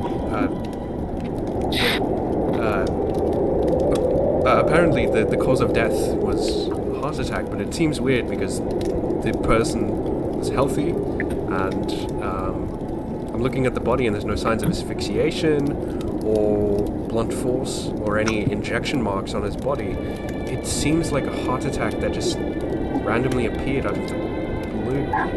This is like, have you guys ever read Arthur Conan Doyle's Reichenbach Falls? We have not. Okay, well, sorry, I'll just go on. Please educate us, though.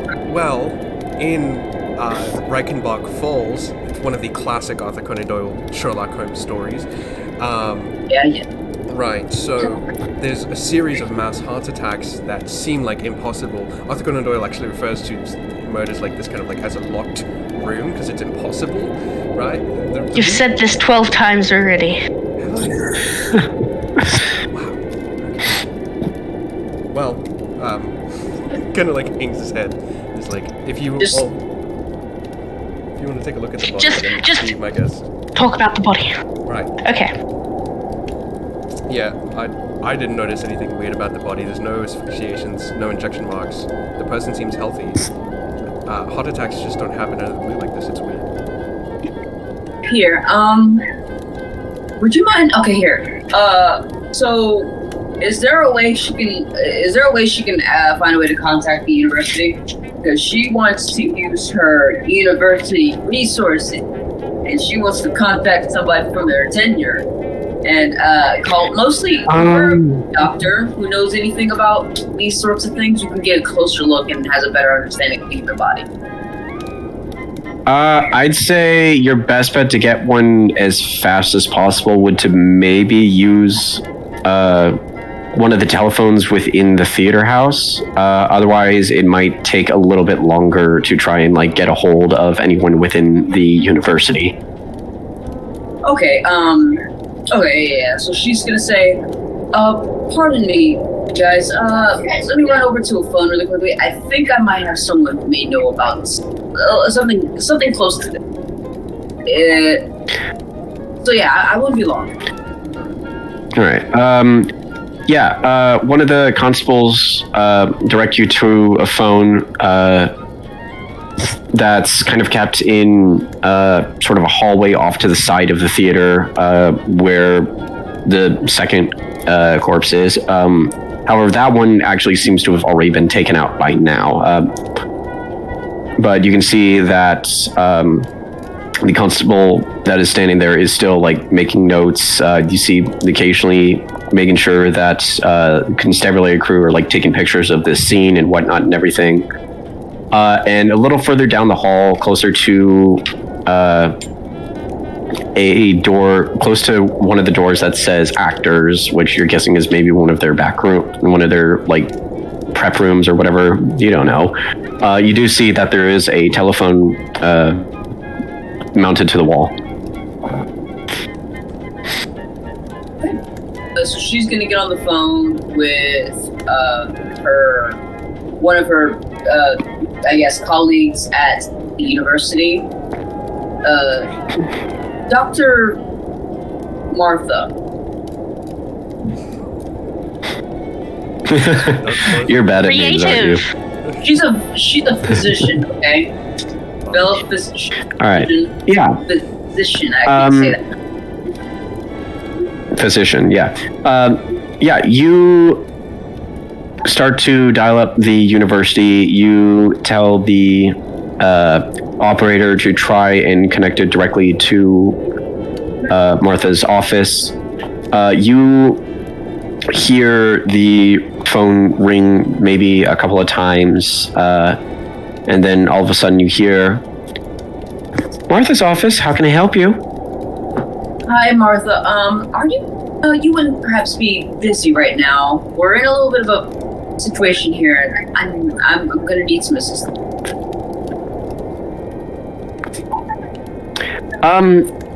No, I mean, I have a anatomy class in like maybe an hour, but I got a little bit of time right now. What's up? Okay, I'm gonna need you to come down to the theater. If you recall last night about the situation that happened there, we are kind of. I kind of got pulled aside to help along with this investigation. I'm gonna need someone who knows a lot about the human body. You were the closest one I know. That I think I'm confident that you know pretty much everything there is about the human body. So I'm gonna need your assistance. It'll only take maybe 20 minutes max.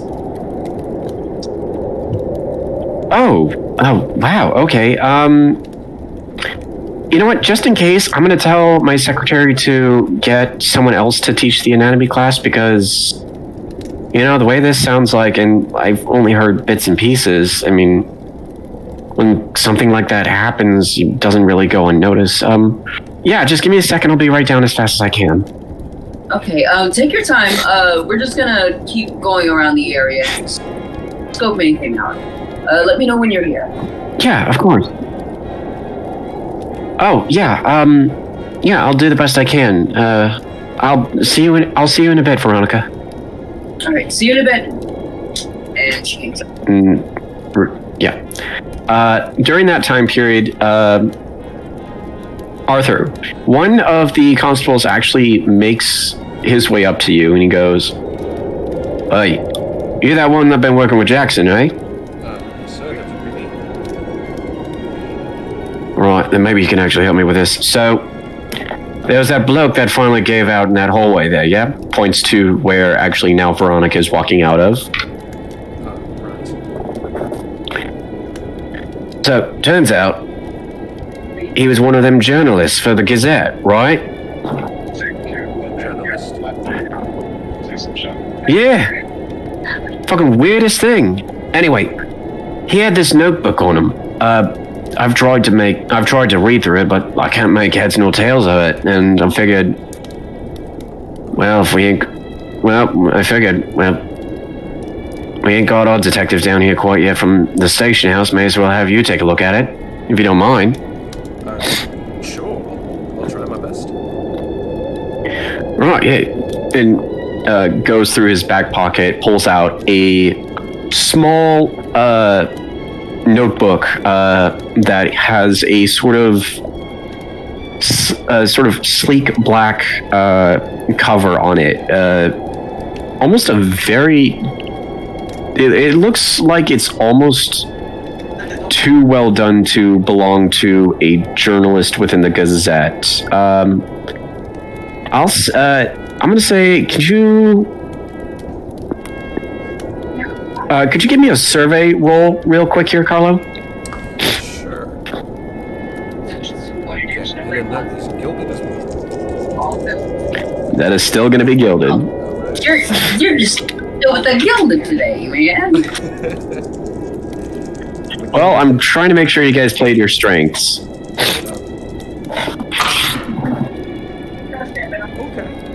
Nice one's 5. Nice one. Okay. So you start off by like feeling along the cover of this notebook, and you realize that while the color of it is straight up black all around, it feels like there's some sort of design that was like maybe embossed on it, but the way the lighting is right now, you can't really tell what that design might be on the notebook. Design is embossed. Couldn't tell with the lighting. Is there any writing inside of it? Yeah, you flip the notebook open. You find sort of towards like the front of it is more like sort of journalistic notes of like various different matters. You see one in relation to a possible scandal at the Eaton's jewelry department. You see another one talking about a bank. You're talking about a heist somewhere in one of the other sort of like mom and pop stores. And then you sort of get towards like the middle back half of the notebook, and you take a look at these notes and you realize that these aren't journalistic notes. They're, for lack of better words, case notes.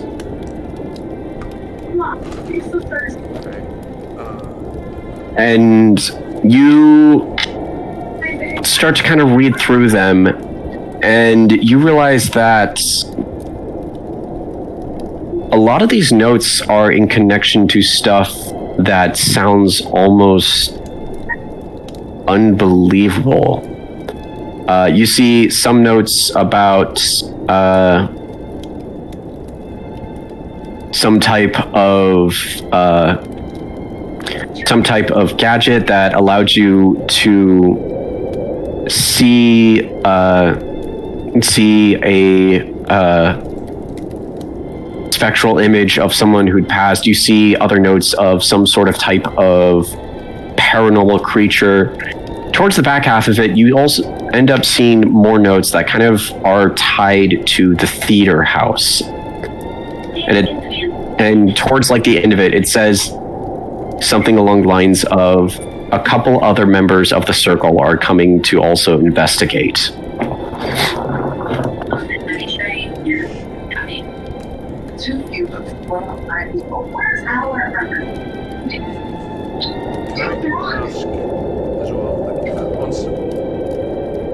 Did you find this notebook on the body or near the body?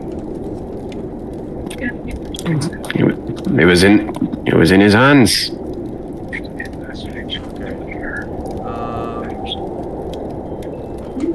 Strange. This is weird. It talks of an item that allows you to see a spiritual projection of a person who's passed, of a creature that surely doesn't exist. But then notes of that looks at that kind of like section about the circle. It's like, okay. I'm going to take this over to, do you know, I have another detective friend who's going to be coming onto the scene later, so I'm just going to be holding onto this for the time being, and then I'll share this with him. Is that alright? Suit yourself, but we will actually need it back because, evidence, and last thing we need is I'll expect an inspector to try and yell at us right up the arse, you know? Rather be on his good side than rather have him turn me guts to goddess. And I understand that. You know what? I will have a short conversation with my friends about this, and then I'll return it to you. I'll be right back. Right, so good. I keep breaking the accent as well. Arthur rushes over to Finnick and Veronica.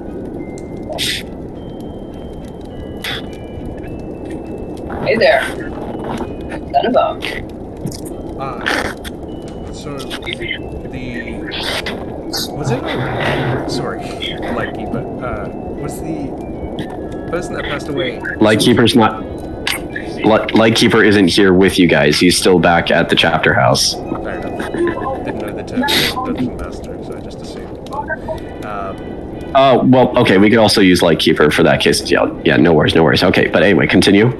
So the person that passed away, sort of closer to the audience, was that a young gentleman or a young lady? Or non-binary, I suppose? The Non-binary in the 1920s? Are you nuts? I keep forgetting. They would be dead. They would be hanged. 1907 New Fair, more likely. 1907 Toronto, not even a thing. So the one that was in the audience is that of a woman, bit older than the one that was on the stage, maybe mid 30s, maybe 40s. Was she the one that had the notebook, or was it the other person? Kind of close to the stage. That was found. That was by one of the ones who was kind of more towards the hallway. That was where the doorway was. That was closer to the stage and not on the stage. Gotcha. So yeah, Arthur is just going to hold the notebook kind of in front of them and flip through the pages. Sort of. It's weird. This notebook was found with one of the victims kind of out in a hallway, sort of closer to the stage. And it's weird. It sort of talks about, for the first half, it's sort of just a regular journalist's notes, but then it turns into these strange, impossible things. I know I talk about Conan Doyle a lot, but even Sherlock has not seen this item. I'm sorry. She's. I'm sorry. Sorry. The book talks about an item that allows you to see the spiritual projection of a person and seeing spirits. That's totally preposterous. That's what I said. Yeah, she's immediately gonna use her support spell. No.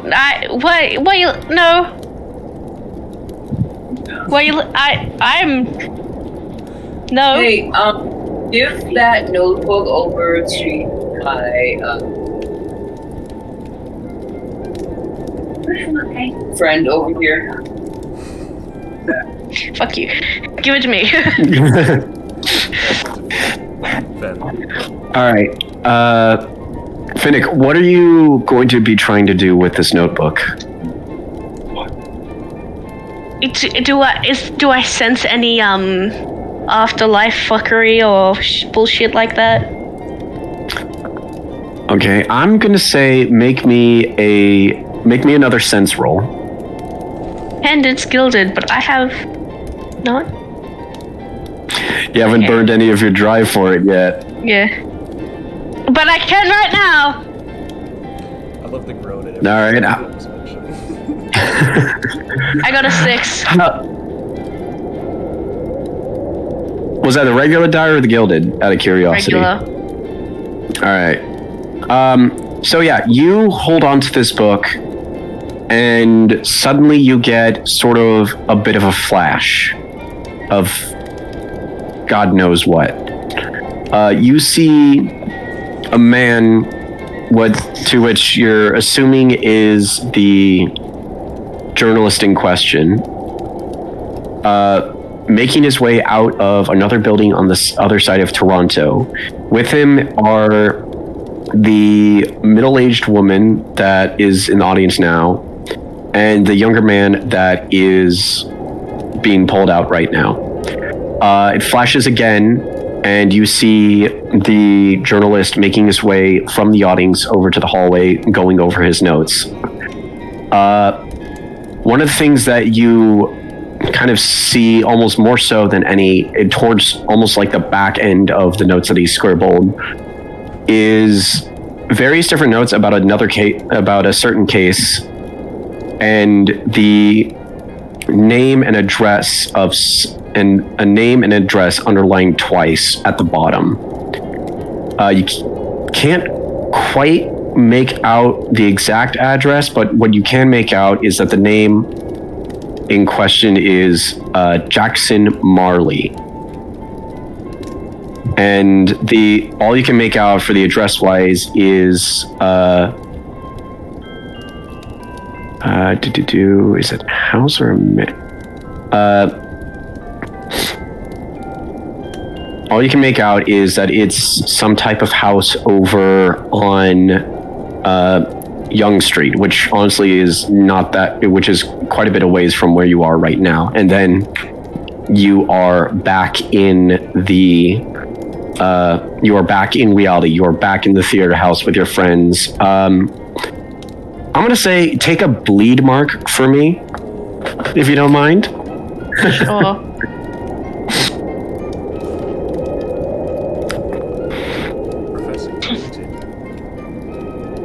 Again. I also get to ask why? What's the source of the bleed? So oh fuck, that is something of yours, isn't it? Oh, you dick. Oh, I am gonna be so thankful when I'm not the one, because okay, so the source of the bleed mark itself is more along lines of someone is more along the lines of someone trying to communicate with you exactly what they were actually doing here. You can try and guess that it was the journalist, or maybe the spirit of the journalist that was trying to communicate with you, albeit somewhat very poorly, because he didn't just appear and be like, hey, so this happened, but instead decided to try and share last sort of clips and visions of what had actually transpired. One other thing I will say, though, you weren't sure if you saw it on everyone, but on at least one of them, you also saw a pin on one of their lapels that looks like it had the insignia for Candela. Right. Goddamn fucking weirds. Hee hee ha ha. So he comes back. Can we visibly see the bleed? I guess. No, so bleed in this case is more of magical, not he's not literally bleeding, but it's sort of like the effect of the magic of what had happened. Like for a second, you could maybe see him kind of go rigid a little, or actually no, Lou. How do you think Fennec would react when he's having these sort of premonitions or visions? I drew it. It's the his eyes get that weird go dark and get that weird thing in his eye, the weird magical thingy in his eye. Oh, Arthur, you doing the thing again? Yeah, and when he bleeds, black shit comes out of his eyes. God. Oh gosh. What's this? When I said and he comes back and he just wipes it and it's it's just normal. Okay, well, when I said I wanted to give the notebook to you, I did not know you were gonna do this. I didn't do anything. I saw nothing. But on that case, I don't ask me how I know this, but there's this man that we should probably look into. What's his name? I've already immediately forgotten. Jackson Marley. Jackson Marley sounds like a really cool person we should talk to. All right. Don't ask. I don't know how I know that. It just happened.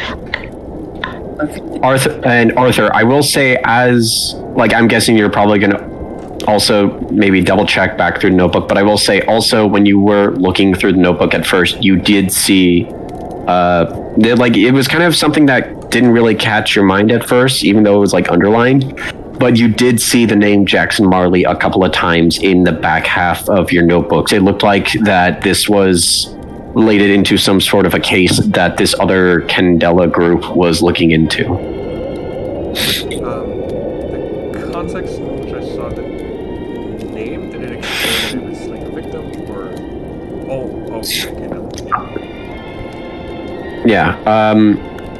No. So you're not entirely certain what Marley's connection is to the case, but you do know that this particular circle thought that something about him or something within his house was of like the utmost importance in whatever they were trying to find. So Arthur's okay. Barring the weird shit with Phoenix eyes. What weird shit? I'm normal. Shut up. Sure. Very normal. Trust me, my case file will tell you. Well, I mean, we can go to Jackson Marley's, right after this, but I was just gonna say, there's two things I wanted to about this book. The one thing is that there seems to be some sort of design on the front of it, kind of like embossed or something, that can't really see in this light. And then the other thing is, I think, I could be wrong about this, because I'm not knowledgeable about the occult, I think Jackson Marley has something to do with Candela. I think he's in a circle or something like that. Right. Well, I will say, first thing first, with your thingy, whatever embossed means. But we are at a theater, so we should find some paper and maybe go find some black stage makeup, and we can like do a rubbing and get it to pop out. Yeah, you know how you do that? You put it in the rubs and it like shows it without destroying the actual book, and then you can keep it. I've never done that before, but I'm willing to try it. God, you people are stupid. Before we do anything, I did want to inform you all, you both, that one of my consultants, a physician from the university, is coming down to inspect some of these bodies, just to see if we can get a closer look or get any more information out of them. Maybe she can see something that we can't. It could prove, useful to us if she were to find something. Who? What's her name? Who's coming? Physician. You don't know that, Arthur. Yeah, what's her name? Dr. Martha. Oh, Martha. Oh, yes. Oh, of course you called her. What's wrong with Dr. Martha? Just like the same Dr. Martha that would visit you when we were having our sessions, would bring you tea. Oh, yes. We occasionally bring each other's tea. Every now and then. Okay, I don't know what the team, but I assure you, there's nothing going on between us, between Mark and I. I know, because if there was, we would be hanged. I mean, you would be hanged. No reason for me to be hanged. Let's figure out. I think. I love this so much. Right. I'm having so much fun. I reckon let's figure out the schedule. Martha's already on her way here. Do we want to do the makeup thing on the book first and then meet up with Martha and then go to... Fuck, is his name? Is his house?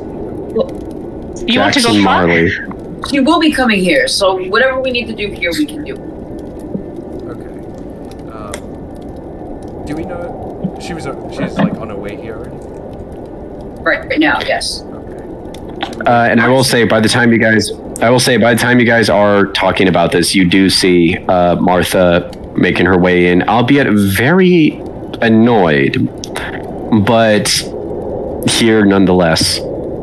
She sees you, and you can see right behind her is that same somewhat asshole OUP agent, and Martha looks at you guys and like, oh, Veronica, finally. Can you tell this?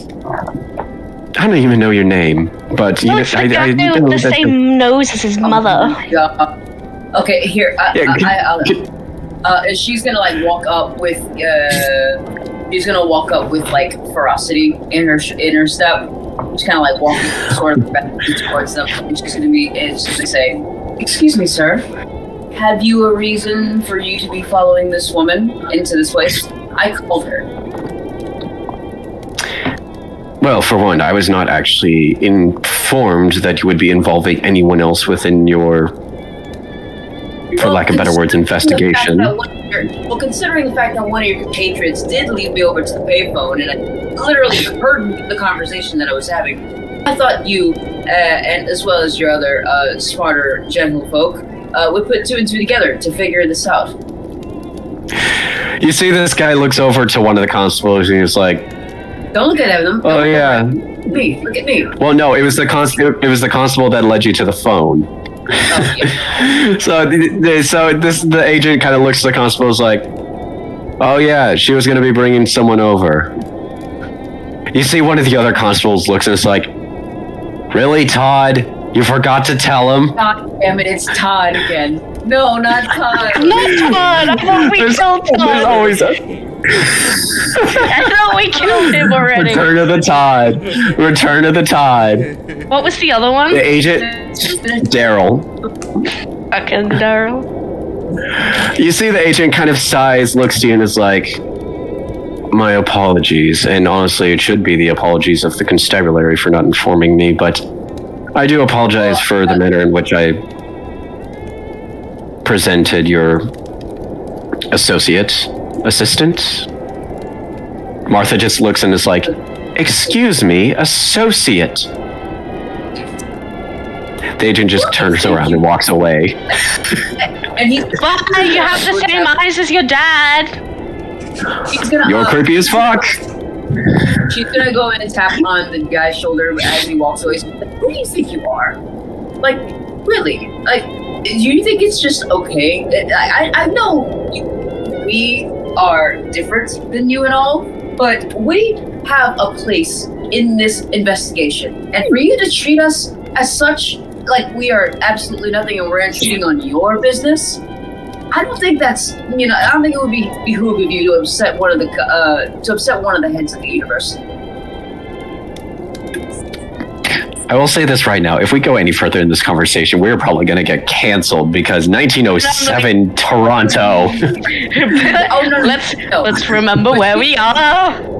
I wanted this one to be like a pioneer in that. No, I know, but I'm literally saying out of the game that if we probably go any further in this, we are most likely going to get canceled because women in 1907. Yeah, honestly, it's just for fun. It's easy to get to people. I mean, we don't mean anything by it. Yeah, I know. So for anyone watching, don't cancel us. Anyway, I'm going to save at the very this least conversation. I'm going to save this conversation and have Nick run over and grab the professor and be like, "Come now, we don't want to be hanged." Just kind of be like. The agent walks away and looks at you, Finnick, and is like, "By the way, you're still creepy as the devil." Walks off. I am the devil, bitch. And walks up in his nightingale like, ha ha ha, fuck you. Martha and he takes kind of a sigh and looks at you two and is like, honestly, I appreciate what you two did back there. Finnick, right? We've met a couple of times. Yes, we have. Right. Anyway, I see that looks like the constabulary already took off a couple of the bodies already. I'll just take a look at the one over here. Points to the dead woman in the audience. Yeah. One thing you will need to know is that they didn't have, or at least the one that we've checked, they didn't seem to have any sort of asphyxiation, nor injection, or anything, or any temperament on the surface. or hell, even in the subcutaneous layer. So,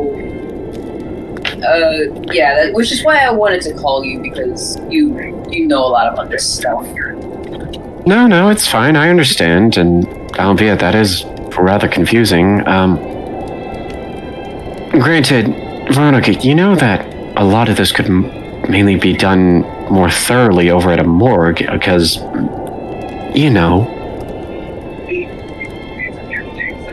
Yeah. Oh, but she trusts you.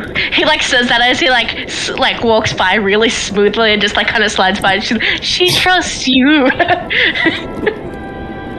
He's sliding in and out of the conversation. And she's just like, yeah, that's just about it. Yeah, I do trust in your judgment. So that's why I want to get in your judgment first before us shipping, doing all this crap to get it over to a morgue and have to conduct a regular one. I just wanted to see how what your viewpoint was. All right, fair enough. Give me a sec.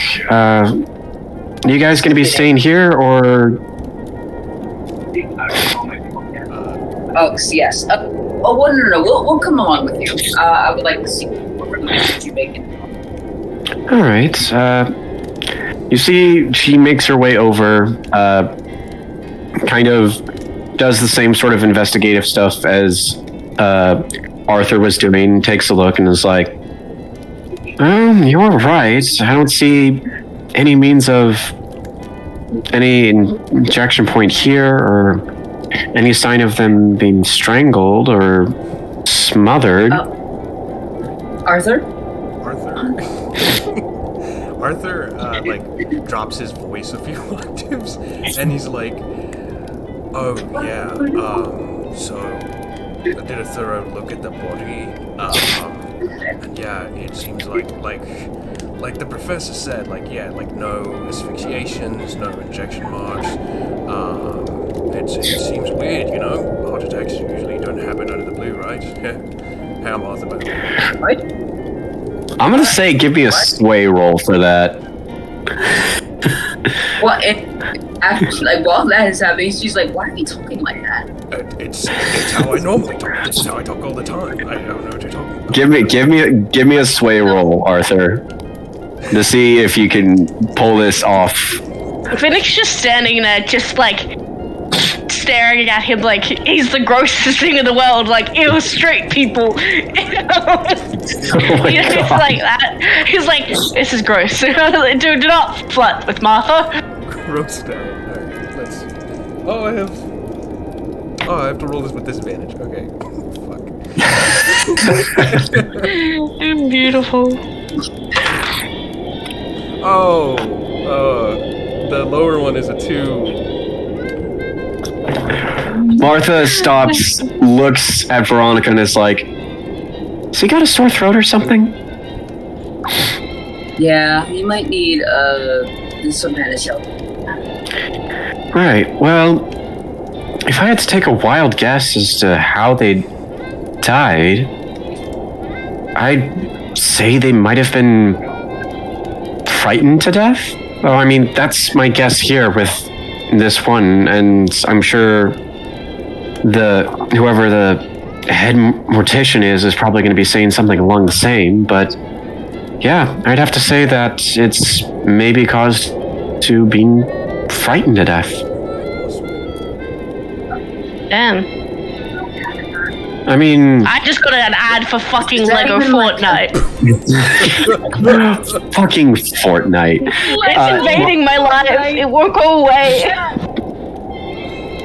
Martha looks over to you, Arthur, and goes, "Well, there have been cases before, but usually not with anyone of any younger age. It's mostly seen with people who are suffering from poor hearts and conditions of that such, to where being frightened would cause their heart to overreact to the point where they wouldn't be able to withstand it, and therefore they would die." But So seeing like it old in people, someone like Arthur's age. I'm not even that old, man. I'm actually pretty young, you know. So He's like super old. what? No, I'm a young. So old. I'm a young guy. But hey, Well- don't worry, Arthur. It suits your profession, and with your age, you happen to have a lot of years under your belt, and therefore you are the best detective I know. Oh, thanks, Veronica. But I'm not that old. You're quite Well, and proud of it. It's okay, Grandpa. You can go to bed soon. no, be that as it may, I don't think there's anything else I can really gather from here without, opening this poor woman up, and I don't think I have all of my tools with me, and even if I did, I wouldn't do it here in a theater. I could see if maybe I can get a copy of the full autopsy report when it comes through. Great, that'd be very helpful. No, and then there's one last thing. I kind of forgot to mention earlier. It's crazy, sorry, you know how it is. No, there was one thing there was one thing that was weird about the body. In the chest area, there seemed to be something metal within the body. Now, I'm not, of course, a medical expert, but there's usually no, hard metal within a person's organs, right?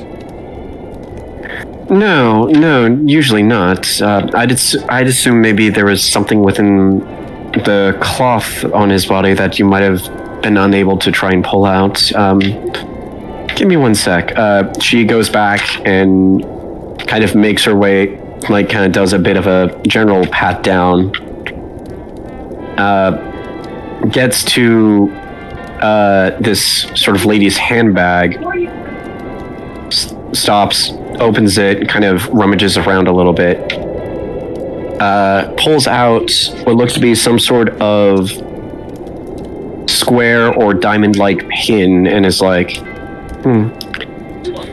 was this perhaps in the shape of something that you saw in some of the other ones? Passes it along to you, Arthur. I will say without making you roll, you aren't entirely sure if this is exactly what the stagehand on had, but the shape itself feels fairly similar to what you could feel on his body. I gotta go. I'll be right back. Arthur, kind of I don't have to do the voice when I'm describing. Arthur, No. Arthur takes the object in his hand and he's like, it kind of feels sort of similar to this, yeah, but why would something like this be inside of a person? How would it even get in there? Well, like I said, it may have been possibly been hidden within a part of the person's shirt, like maybe some sort of secret compartment, but that makes honestly even less sense than actually it makes some sense, but it's still as bizarre as your hypothesis of it being entirely inside the skin, but I assume that whatever body that you were investigating might have had something similar upon them as this poor woman here. And I will say that as you get a closer look at this pin and sort of tilt it to the light, you see that it's a Candela pin.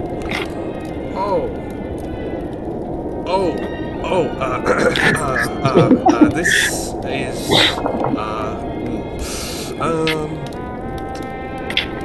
kind of... Is everything all right? Oh, yeah, perfectly fine. Looks over to Veronica, does the circle with his hands.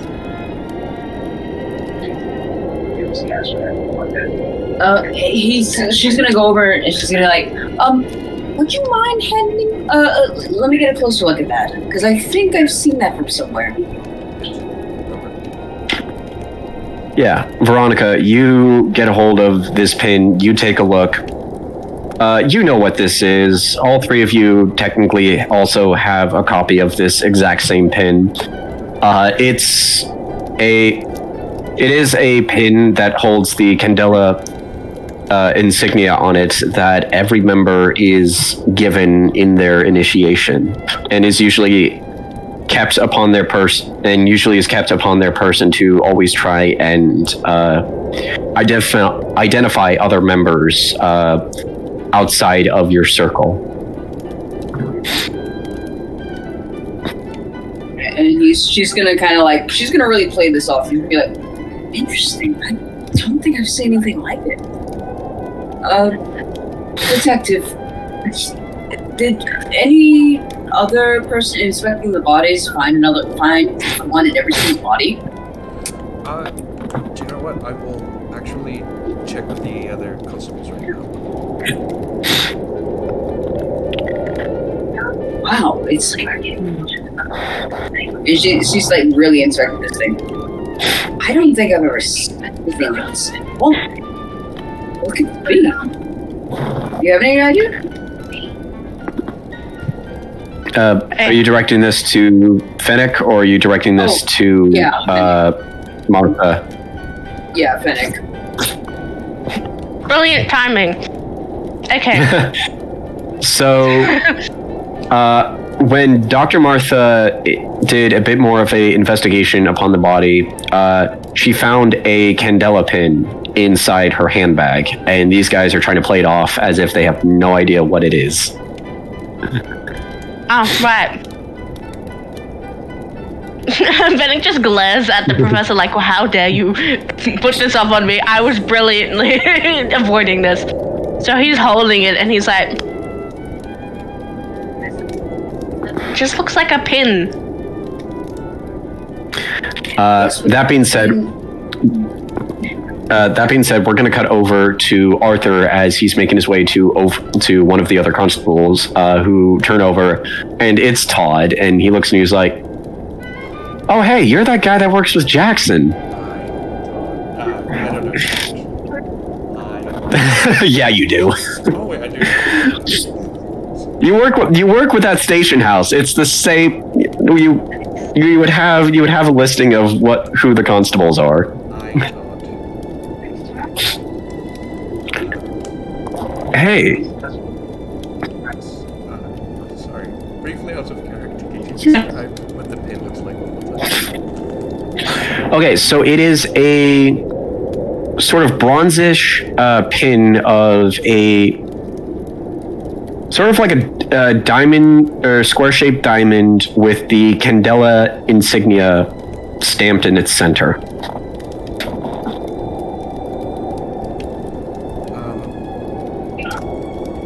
Sorry to bother you, Todd, honestly. Sorry for me. But I was just wondering if there was... Poor Todd. I was just wondering... Fuck Todd. All my homies hate Fuck Todd. you, Todd. Yeah. I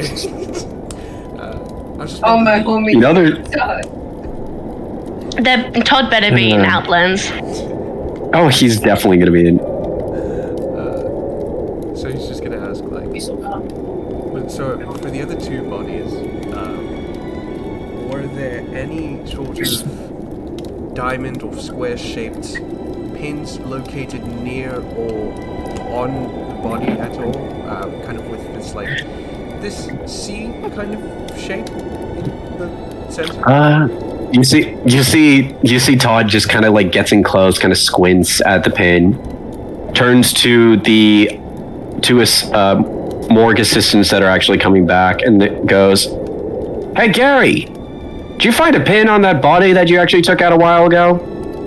You see one of the assistants kind of look and is like, "There was something in the shirt, yeah.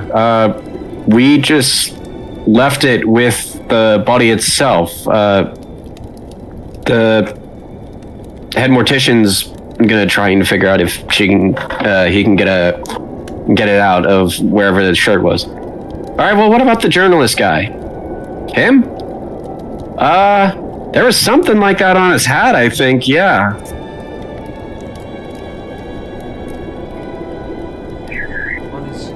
Do you mean, like, directly on his hat, or was it kind of like?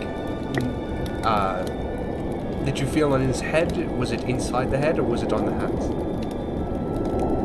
Like on the hat, pinned onto the fabric. Why would someone stab anyone with a pin? I'm just trying to cover all my bases. And then the other one, was it was in the shirt as well? That's... you see Gary actually coming down for this conversation this time while the other morgue assistant is taking the body, or trying to at the very least. Gary comes down, looks at you and is like, it's what we can figure, or at least that's what the constables tried to figure out. They couldn't try and figure out where exactly the pocket was, like where this pocket opening may have been. I mean, for all we could tell, it may have been just something that was like completely sealed within the shirt itself, but that seems even more stupid. Why would you have a pocket if you just close it off completely? Then it's just like an air sac.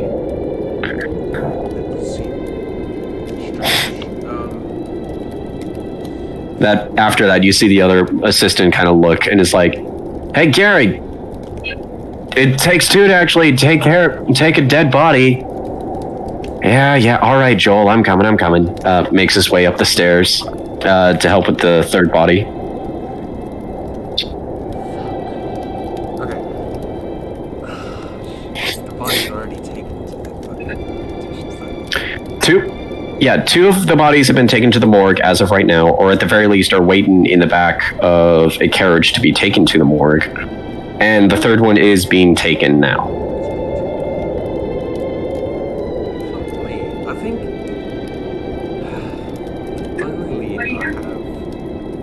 the only idea for it I have, I guess, is where the shirts were sold. But I'm like, I'll just check it later, I suppose. But fuck, what's it?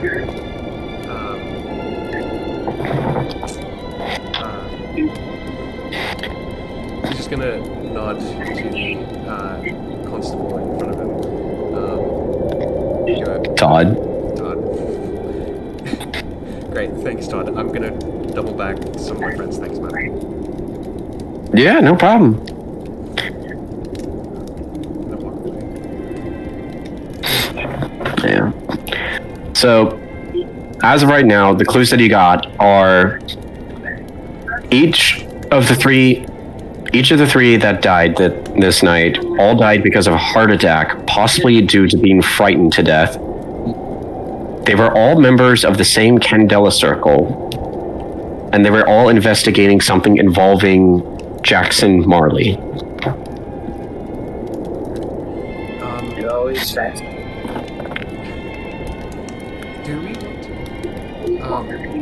Did we want to see if Martha could give us more information? Did we want to do? Because I know we could do the thing with the black makeup on.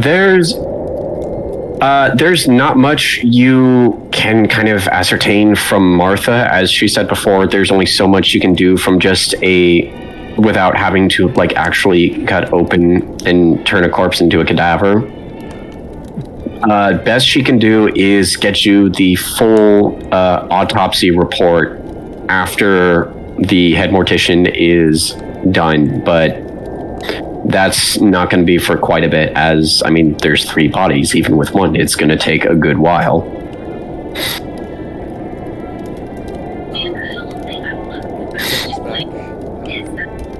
Professor, Finnick, you guys learn anything new? Oh, wow. No, honestly, we've been really looking over this pendant, and were you able to discern if all the other bodies have have had this pendant? Yeah, so it seems that it's strange. This one, the one we're looking at, kind of like on stage, that one was the only one with it inside the organs. The other 2, Inside the shirt, not the organs. my bad. So yes, the other 2 bodies had them as well. One had it on, like, their hats, but the other one had it on their shirt as well. Third one was the woman in the audience, which she had it in her hand purse. Where was it? Journalist was the one with the hat. The guy backstage was the one that had it in some form of a hidden pocket in his shirt, and then the woman in the audience had it in her handbag. Handbag. Okay, got you. Okay, so I'm going to turn this back over to you, detective. Maybe you can give it to someone later on. I'd recommend you stow it away just in case. Okay, further investigation. Take back to the precinct and do whatever you can. But, Martha. Yes? Okay, so it appears that all three of the bodies are starting to pretty much getting taken from this area. So, like you said, you're gonna need a full autopsy. So I'm going to recommend you to them. So that once don't worry. Don't worry about that, Veronica. I actually know who the head mortician is. He actually owes me a favor or two anyway.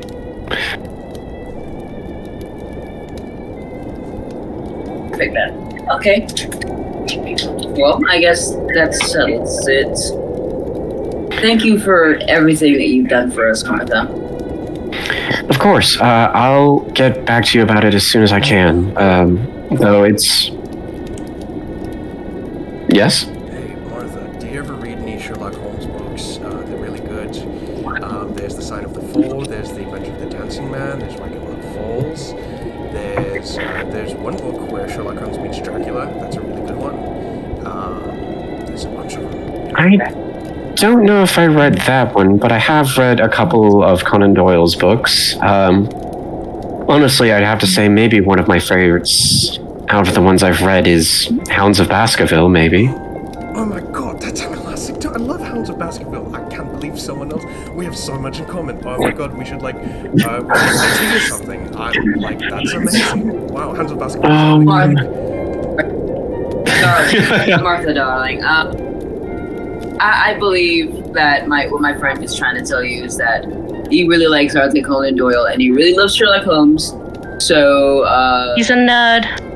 He was. Yeah. So join a book club, Arthur. Now that I'm realizing, why do you and Arthur Conan Doyle have the same name? Aha! You finally realized. Well, there's actually a long, detailed story about that. So when I was his young, parents are nerds. Continue. No, let me have it. Go ahead. So when I was young, my name was actually supposed to be something else. But then when I turned 6, my uncle, his name was Arthur, and he introduced me to the Sherlock Holmes novels. And then I started reading them when I was 6, and then I loved them so much that I got. Martha's already leaving at this point, by the way. Bye, Martha. Martha, wait. Thank you for your help. Not a problem. I'll let you know what I can. She's gonna go and she's gonna tap Arthur on the shoulder and be like, maybe next time, pal. Why did that sound country then? Maybe next time, pal. She was a Holmes fan too. God damn it. Did I lay it on too thick? A little. You Man. fumbled this one, but don't worry. Go get another one. We can. There are more. There are more. Okay. You'll be okay. Don't worry, Jim. All right, so what are you guys going to be doing as of now? Jackson boy. Everything Jackson relates Molly. to Jackson. Yeah, him. Back in character, she's gonna say. So it's Arthur. You said that you had read something in the journal about a Jackson. I swear I keep forgetting his last name. Jackson I'm so sorry. Marley.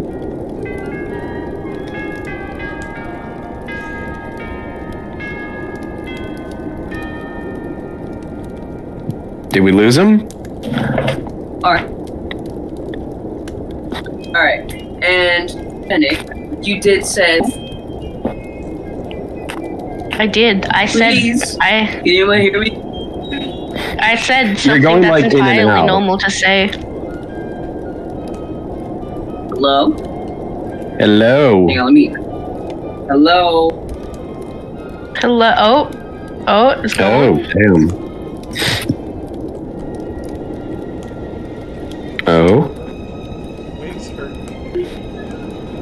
Yeah, try having Yeah, long they hair and do. wearing wigs. Oh, y'all can hear me? Yeah, we can hear you. Okay, cool. Okay, because you guys came back as well. Okay, yeah. Did you hear what I had said, Lou? All we got was Jackson Marley. Oh, well, she had looked over to Fennec and, well, first she looked to Arthur and she was like, Arthur, you said you read something in the notebook about Jackson, and she looked over then at Fennec. Okay, you said you also saw something pertaining to the self-same person? Yeah, I didn't see anything. It's just I think it would be a good idea to go see what he's up to. Okay. Thank you. Well, it seems like all things seem to point to Jackson. Everything from the pendants to the journals to everything. So let's say, what do you guys say we go and go to this location and check up on our dad?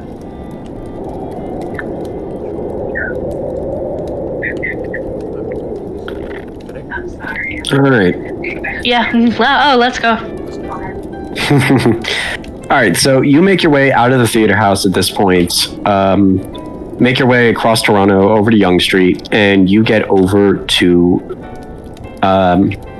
the address to where it on the notebook to where it said Jackson Marley lived. As you're making your way through, you do notice that there aren't as many members of the constabulary around the area, nor do you see any of the OUP agents, which means you might actually have the upper hand here. The building itself is...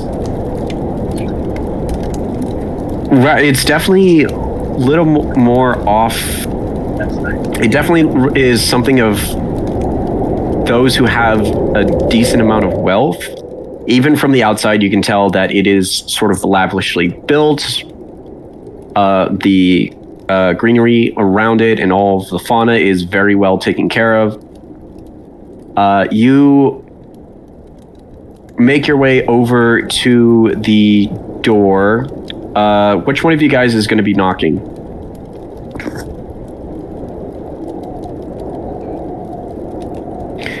All right, Arthur, you knock on the door, wait for a few moments, and then you see the door opens and you see a woman in a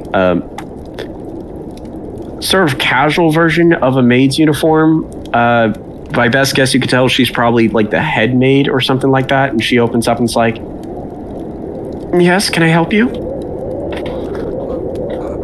Sorry for the disturbance, ma'am. We were looking for a Jackson Marley, if he's in. Mr. Jackson is the head of the house. I am the head maid, Melissa Stein. Please, why don't you come on in? Love to. You make your way inside, and you can see that just by the surroundings, you can tell that whoever this guy is, he is rich. The walls, the floors decorated, everything is decorated in stuff that is most likely worth a fortune. You see the rugs are fashionable. The tables themselves look like they're made of some very expensive wood. the sort of metallic fixtures throughout the rest of the house are made of either a sort of shining silver or gold. Miss Stein takes you to the sort of main sitting room of the house, offers the sort of various chairs and the couches for you to sit down, and says, unfortunately, the master is out at the moment, but I can answer any questions on his behalf if that is what you're here for. I'm not sure what you would result in the three of you coming here.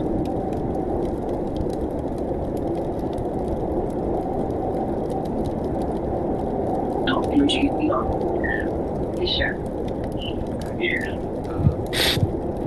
Well, I believe my partner Arthur would have some. We'll have a few questions first. Martha Isn't did that not right, come Arthur? with you. Oh, I thought you said Arthur, not. Oh no, no, I did say Arthur. I know, but I thought you said Martha. Oh no. Yeah. Audio troubles. Anyway, moving on.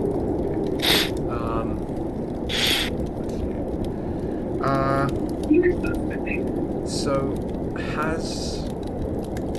Okay, I guess a good place to start is any.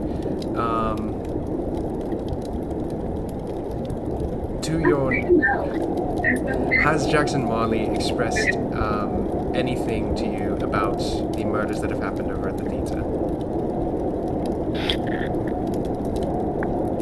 Master Jackson hadn't really heard about them until just recently, but They only was happened rather- just recently.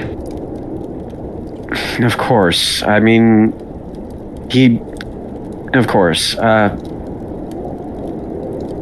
And I will say that he felt rather ashamed of everything that had happened over at the theater house. If I know him, he'd probably be making his way over to the owner to try and share grievances. Why would he feel ashamed? Well, it's rather an interesting story, actually. So you know the production that the theater was supposed to be performing last night? A Christmas Carol, correct? One of Charles Dickens.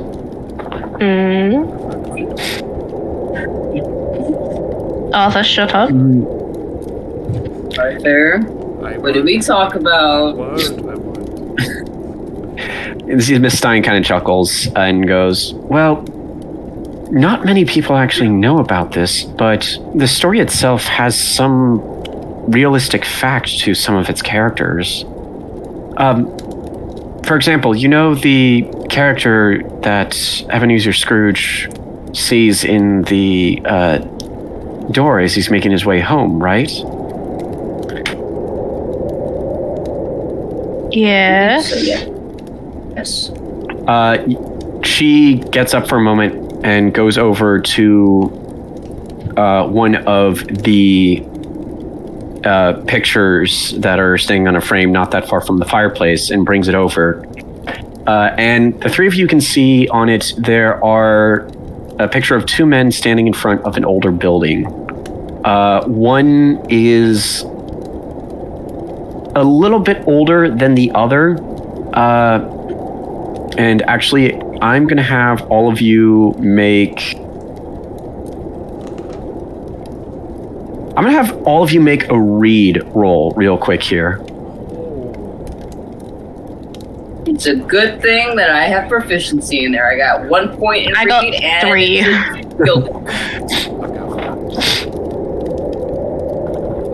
All right, roll 'em, boys. Are you kidding me? Are you fucking kidding me? Right now? Hang on. He's too busy Luke, hearing did you whispers. say you got Wait, You got yeah, 3? Lou, did you say you had 3 in read? No, I got the number 3. Oh, okay, Oh. okay. I was gonna say, I was like, hang on, what? Alright, so here, let me pull up my... I said get 1 point. So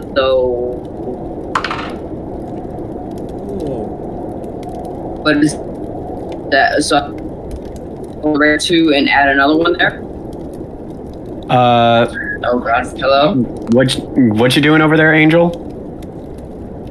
I said that I have a point in read, and I also have a gilded die in read as well. So you would only be rolling a gilded die Only in that case. Yeah.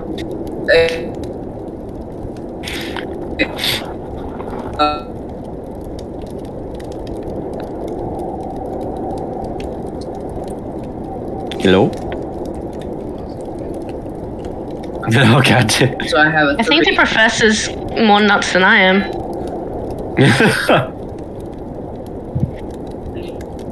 Yeah, I had rolled a 3. Hello. Oh, you rolled a 3. Yeah. So I rolled a 3 on the gilded die. okay, 3 on the gilded.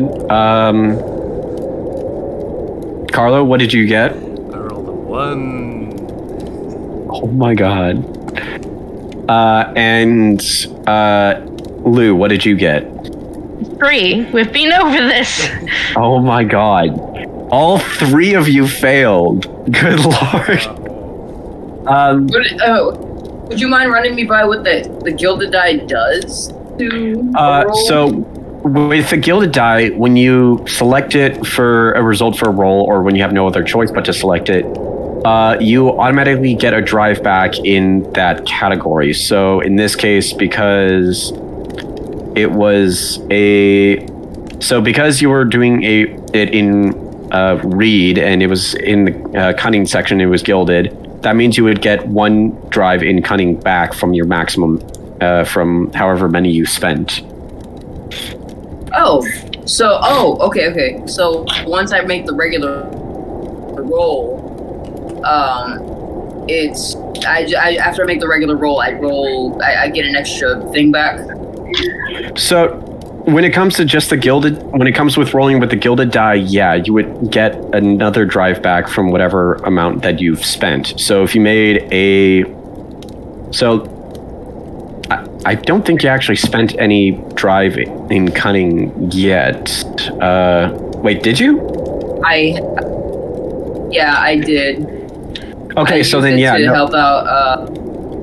Right. To So help yeah. out, Right. So because you rolled a gilded die in this case, and even though it was your only dice to roll in this case, because you had to select the result from the gilded die, you would get that spent drive point back. So you'd be free. Okay, so as of right now, neither of you can tell who either of these people are looking at these 2. You can tell that one looks to be like late 20s, early 30s.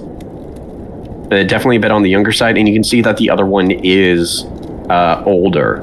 And below, you can see the date, December 11th, 1839. And as you're kind of all looking at that, Miss Stein kind of goes and says, believe it or not, Mr. Dickens actually created that character in A Christmas Carol based off of Mr. Jackson's uncle, Jacob Marley. Really now? Yeah, apparently, Mr. Jacob and Mr. Dickens knew each other.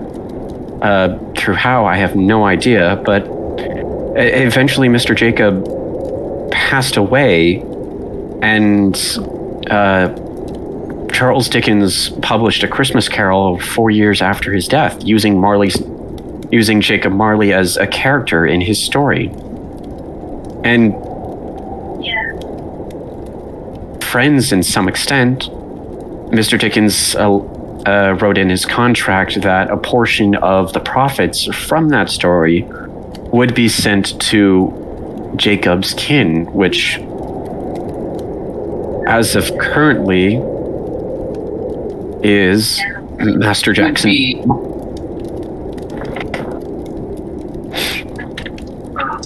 Hence why he has all of this. Yes, and why he himself feels at almost a personal fault for why the theater is going through such trouble. Well, yeah, considering a lot of these signs that we picked up on, they all point to Jackson. I wouldn't be surprised if people did draw that conclusion. You know, you're not actually the first group of people to come in asking about about Mr. Jackson and his sort of family. There was a group of people that came in here a few days ago. Ironically, after things around the house were starting to get a little, for lack of better words, creepy. What do you mean by creepy? Like, would you go into detail? Well, about a little over a week ago or so, some of the last effects of Mr. Jacob were sent here to the house. And it wasn't until after that happened where things around the house were starting to feel a little less than normal. There were certain sections in the house that started to feel colder than the others. There were certain creaks and clangs that were going around even though no one else was in the house. And then a group, not so much different from you guys, came around and started asking questions, and Master Jackson denied anything that was happening here at the house.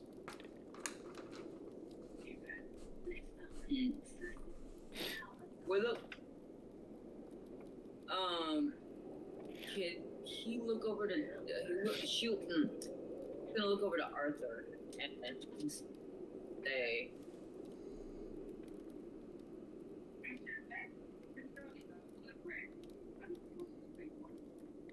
Angel, I think you dropped again. No, I see. Are you still there? Yeah, no, I I'm see still him. here. Okay. Okay. Yeah, that's like I'm not saying anything. I'm just like. Oh, Okay, fair enough. okay. Yeah, I think your camera dropped out for a bit for that. Oh, well, she's kind of motioning. So Arthur is like you have the pendant. Arthur nods and he's like, should I hand it over to you or?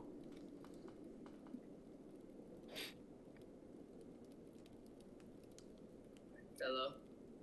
Yep. You there, Angel? Wait, what? There we go. Yep. Right. Yeah, I'm here. Hello? Hello? Yeah, can you hear us?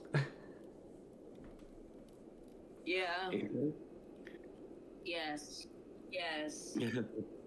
Okay, so what Carlo was saying in character was if you wanted him to pass the pin over to you or pass it over to Miss Stein.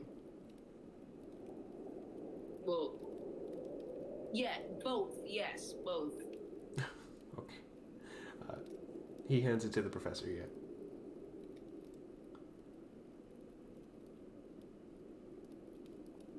Okay, so and then she's gonna say, would those people happen to be wearing something or had something around their necks or whatever that looked like this pin right here? You see Miss Stein takes the pin and kind of studies it a little bit and goes, well, I think the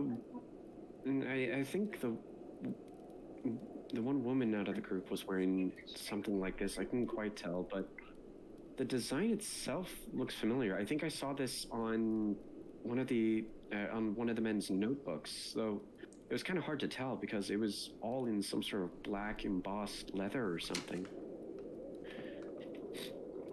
Yeah. So, okay.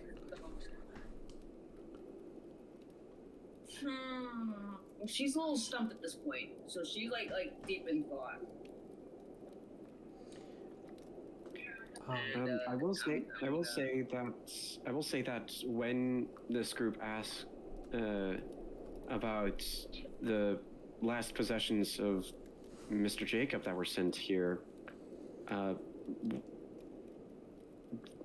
Master Jackson did kind of deny trying to give them any information, but I will say that one of the things that was sent here was actually it was the most bizarre thing for me to see for sure, but it looked like it was some old knocker ring to a house. It was actually, what was even more bizarre was that Master Jackson was allowing the theater house doing the production of A Christmas Carol to use it as a prop for the show for the actor for Jacob Marley to use. In what way, I'm not entirely 100% certain, but as far as I know, I think that as when that knocker appeared, that's when things started happening, and then it got sent over to the theater, I want to say maybe just sometime yesterday, if not a couple of days ago, and then things finally started to die down. Do you still have this knocker? Or is not that the here. theater? Not it. It should be at the theater right now. The stage manager should know where it's at. Ooh, we have another trip to the theater where I'm gonna do normal stuff.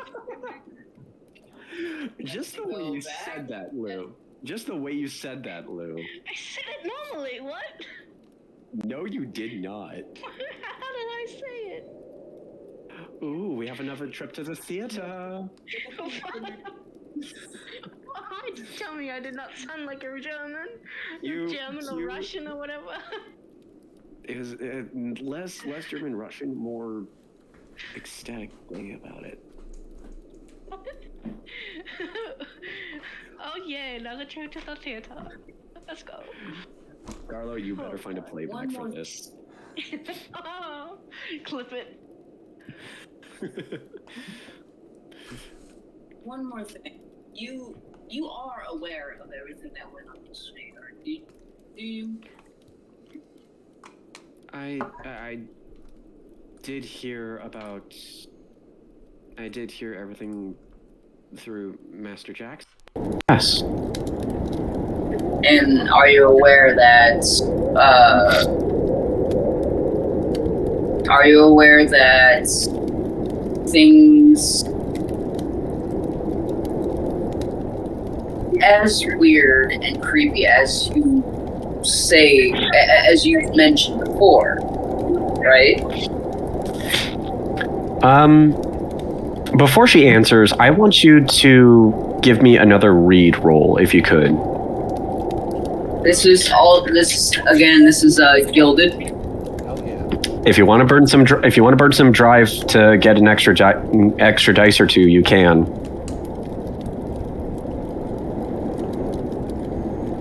What? Say again? If you want to burn a drive or two to get some extra dice as well, you can if you would like to. Okay.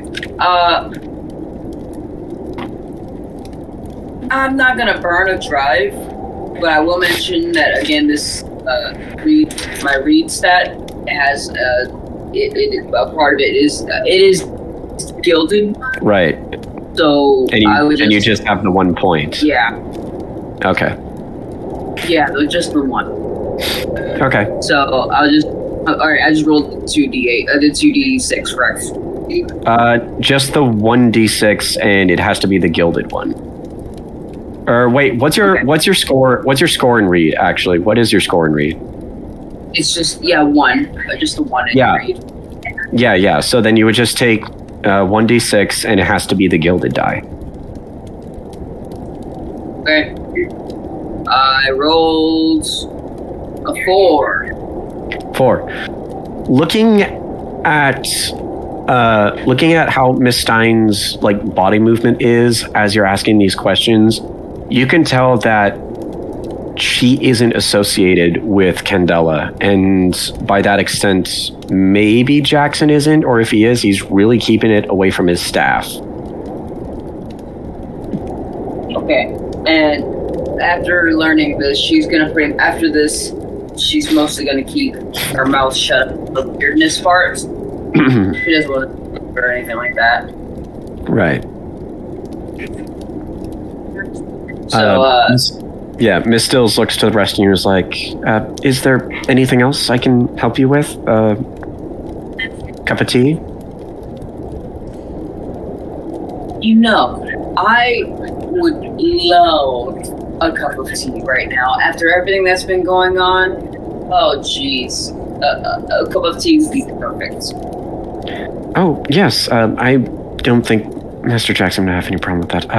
I'll go get that for you. And she stands up and walks off towards the kitchen. Thank you. Leaving the three of you alone in the sitting room. Okay, what the fuck is going on? Can I sense anything? I'm gonna say give me a sense roll. Brilliant. Assist you with that? Wait, can I with that sense roll? Yeah. How do you wanna help Finnick with the sense roll? Mostly to add as like another set of eyes, if possible. All right.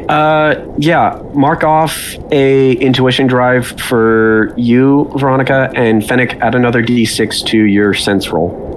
Brilliant. I got 2 4s and a 2, so 4. 4? Okay, mixed success.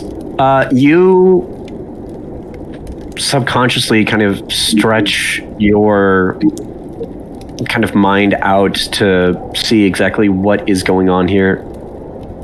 And the best you can feel right now is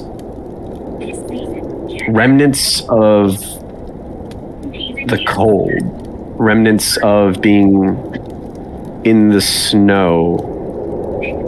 You're not entirely sure like where this sense is coming from, and it's like somewhat very faint, but something in here was what you can tell that something in here was haunting this house, and it was something in connection to the snow and the cold. How do you think Fennec is sort of reacting as he's getting this sort of feeling rushing around him?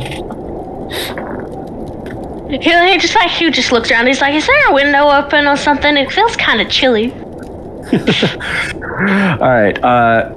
With that being said, I'm going to have you actually take a... You know what? No, I'm not going to have you take another mark. You don't want me to. You don't want me to have an extra question.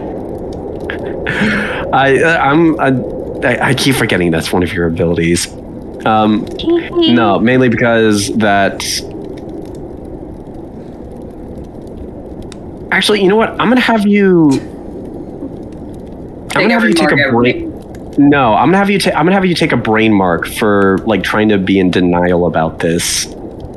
I was wondering when the denial would start doing stuff. Yo, it's Black Cat. Yeah, no. So take a brain mark for being in denial of something very spooky. Denial has been denied. All right. So, what are you guys going to do now? You have the sitting room to yourself. Miss Stein is making tea in the kitchen. You don't know how much longer you guys have. And to just kind of go over what you've discovered so far, which, for roleplay purposes, we can say you guys are comparing notes. Jackson Marley is connected to the theater because of the fact that one of the characters in A Christmas Carol Christmas Carol is a character that is somewhat based around his late uncle, Jacob Marley, who knew Charles Dickens at the very least in December of 1839. Jacob Marley passed away 4 years before Dickens published A Christmas Carol, but because of the fact that they were friends, Dickens made sure that Jacob Marley's family did not go poor and end up sharing the profits of A Christmas Carol with them, which is why the Marley family is now somewhat on the wealthy side. The circle that had just recently died was investigating a series of incidents within the Marley household in regards of feelings of cold, creaks, clangs, all that sort of stuff, to which Jackson denied completely. And Miss Stein, however, mentioned that this started around when Jackson Marley got a last shipment of some of the stuff that belonged to his uncle. One of the main things in particular was a knocker ring that is probably guessed to have been on Jacob Marley's old house at the time. This knocker ring in particular is now was sent to the theater a few days ago because they were wanting to use it as a prop for the Jacob Marley costume for A Christmas Carol. And ever since the ring was taken off the premise of the Marley house here in Toronto, all creepy phenomenon within the house have stopped. So what she's come to a little bit of a realization, and so she's gonna kind of lean in and kind of bring everybody closer together. She's gonna say, "Do you guys think that knocker? Do you think that thing needs to be cursed?" I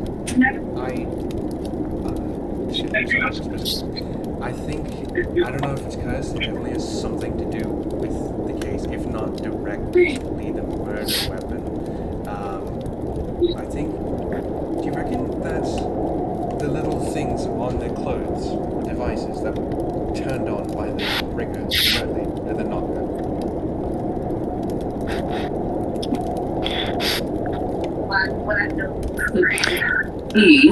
But I mean, Like, as you're asking this, are you like looking at the pins to see whether or not there was some there's some mechanism, or are you just like shooting this out in the dark? Yeah, I'll look at it as well. All right, give me a focus roll if you could. Sure. 2 in focus. Ah, fuck. 1 fell. Sorry. nah. Okay, the higher one was a 6. Okay, 6. That's a 6. You're looking at this pin, and you're looking over trying to find some sort of scientific, alchemical, or any other way that it might induce something to create a heart attack by being scared to death. And honestly, this just looks like a normal pin. The only thing that's dangerous about it is that there's a pointy end on the back, but you need that to put it on your clothes. I mean, okay, well, he looks at it and it's like, fuck, guess I was wrong. Oh no, Arthur being wrong? Alright, I Never. calm down. What did you just call me, bitch? You wouldn't understand. Obviously, you never read it. I read Adler. Anyways. I might be nuts, but I'm not stupid. Thank you very much. Right. Well, the point is... Well, either... Go on. My theory is that I think that the knocker is haunted, or not haunted, more like cursed. Like what the notes say, like everything that we've compiled together seems to be that whenever that knocker is away from Jackson or anywhere near this establishment, things seem to happen. Very weird things, including the death of 3 individuals, not only with our pins, but also with no signs of trauma to the body at all.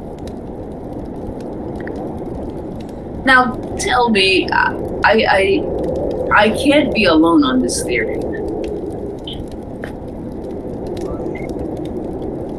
I think we should go back to the theater. Probably.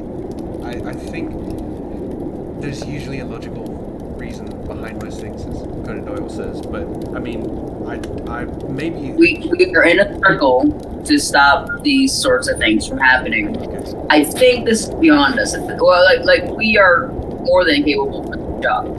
Also, Carlo, you need to probably get a little closer to your mic because I can barely hear you. Sorry about that. There you Eat are. it. Eat the mic. Eat All the right. mic. Oh my! I was.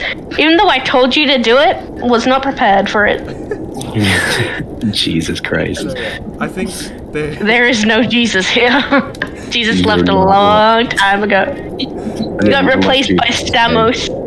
You took Unless Jesus is gay. So there definitely is some. Oh my God! Stamos is gay Jesus. I think there definitely is some plausibility in the professor's theory, even though I don't want to believe the supernatural could happen. But I think definitely. Supernatural isn't real. Definitely not. It's not a thing. Right. Thanks. Everything's Why? normal. Why are you continuing to say obvious things, Fennec? Oh, do you have something that you need to tell us?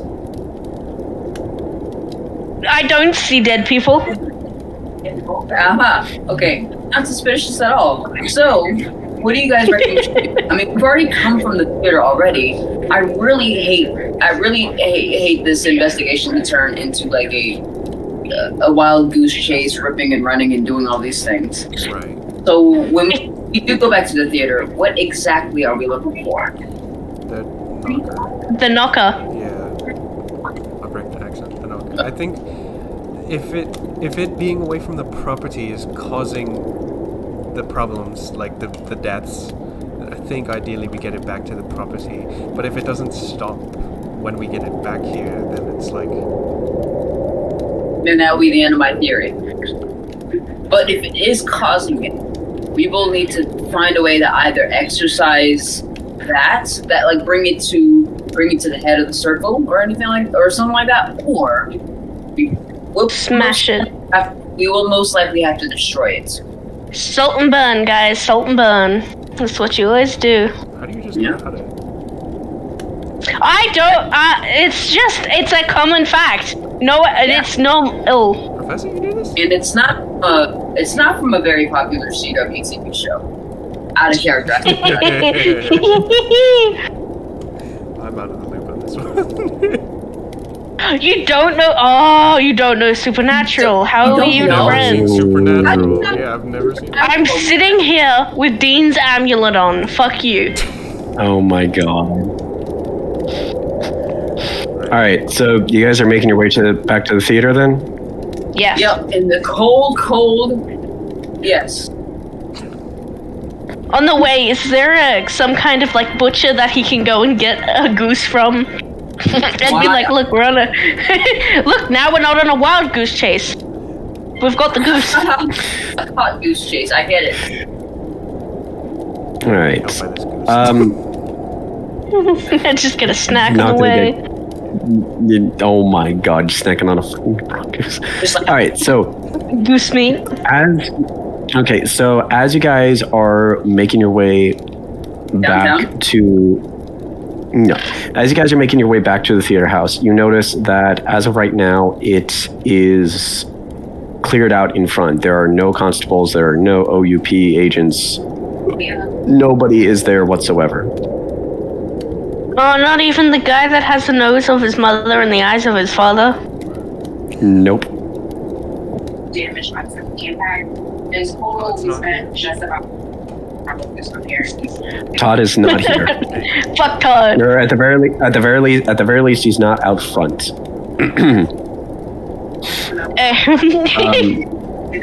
And as you guys start to make your way inside, you notice that the rooms like as soon as you get inside, the room starts to get colder. Did someone open a window? You're the window. I'm the window? Yes. And as it gets colder, you guys notice that, like, sort of, it almost seems like also that the coloration inside here is also paler than it is outside. As you kind of make your way to the actual part of the theater, you notice that, for one, there's still a couple of constables inside here, but now they're like bundling themselves up close with their coats on, shivering.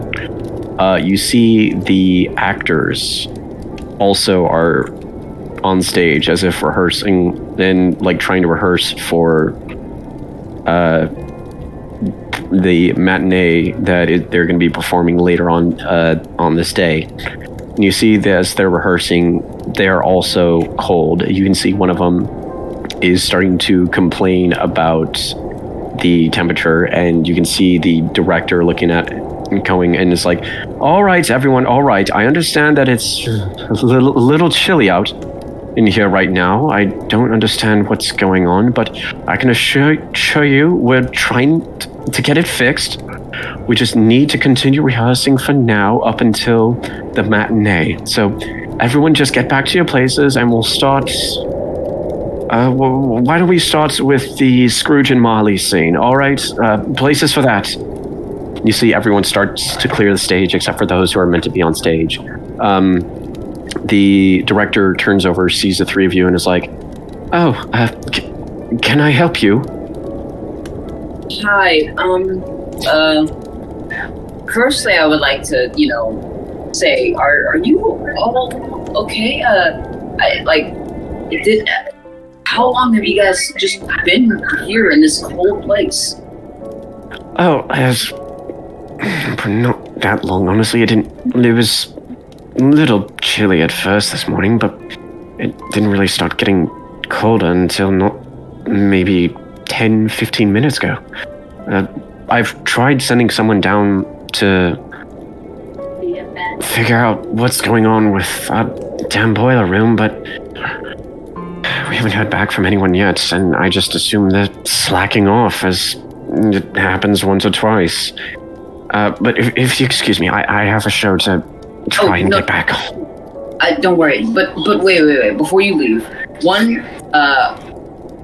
this is my friend Arthur. If you don't know, he's a detective at the nearby precinct, and we are here to conduct an investigation and possible commandeerment. So, if I recall my notes correctly, you all are in possession of a knocker, an amulet or something? Something that belongs to, yeah? Yeah.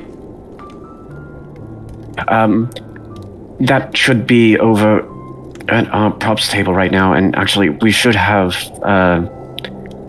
and actually the actor should be grabbing right now. He turns over to stage and shouts out, Billy, can you come out here one sec?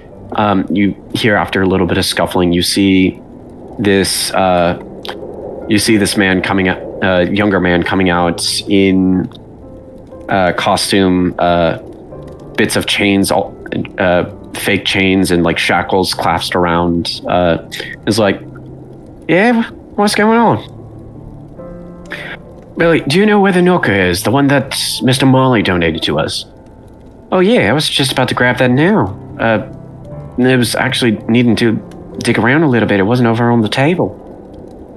What do you mean it wasn't over on the table? It should be on the table with the rest of the bigger props and costume pieces. Yeah, I know. I was just over there. I wasn't. He just kind of sighs and goes, I'm so sorry. Usually we would take better care of our costume props, especially those donated to us for this intent and purposes.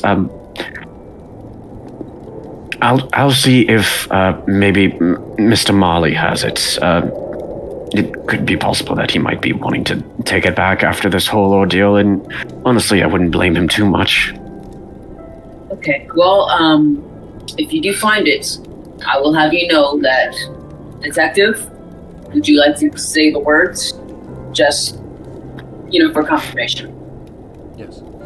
If you do find it, we may need to commandeer it for a short time. Of course. He kind of turns around and goes, "Has anyone seen where Mr. Marley went?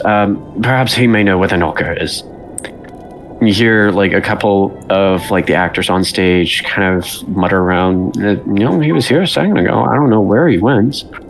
And then one of the ones in the back was like, "Hey, wasn't he one of the ones to check to see where like the rest of the staff went to like see why it's like so cold in here?"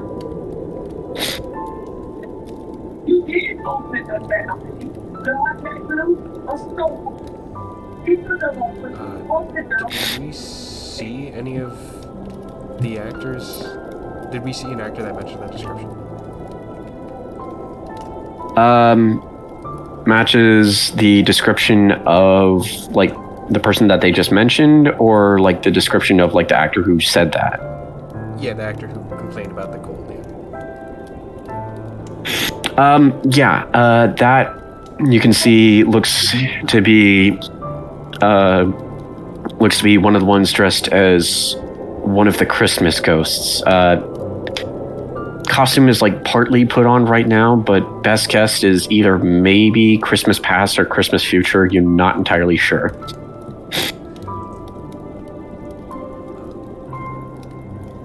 Would I know if that's the guy I'm looking for or no?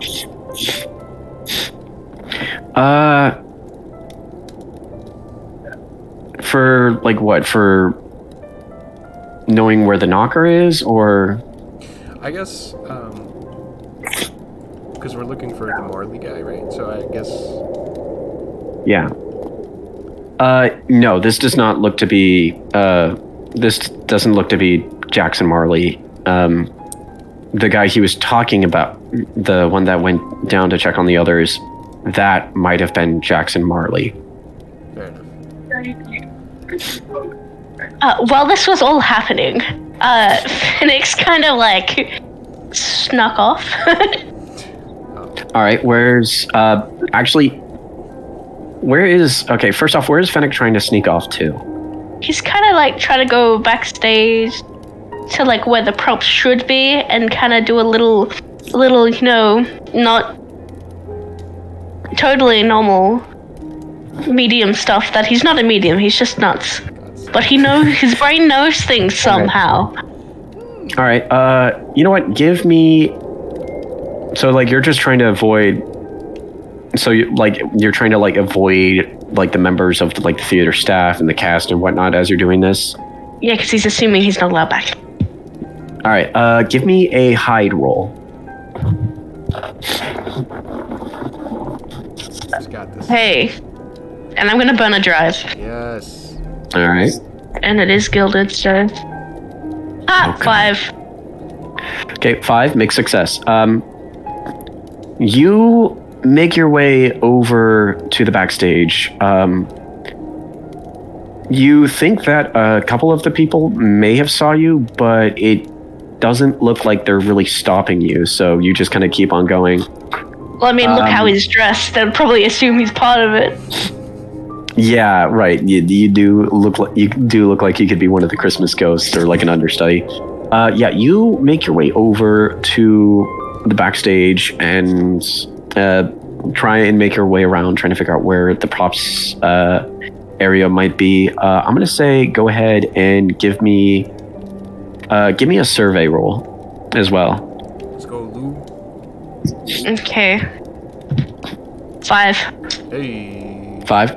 Okay, so you find the table in which most of the sort of bigger props are meant to go. You see a scythe for the Ghost of Christmas Future. You see A scythe, you say? Yeah. Well, I mean, Ghost of Christmas Future is supposed to be death, so you see a giant gift for it's labeled to be part of the costume for the ghost of Christmas present. Go figure. But you can't seem to find the knocker. You see the outline in where the knocker is supposed to be set on the table, but you cannot see where the knocker is as of right now. Does my little sensitive little brain have any little special feelings? I'm gonna say go ahead and give me a sense roll. Just rolling like freaking crazy right now, bud. I got a 6. Let's go. Oh my god. Okay, so that's a full success. So yeah, you try and put it on out there, and once again you feel cold. You feel as if you've been standing in the snow for a long period of time.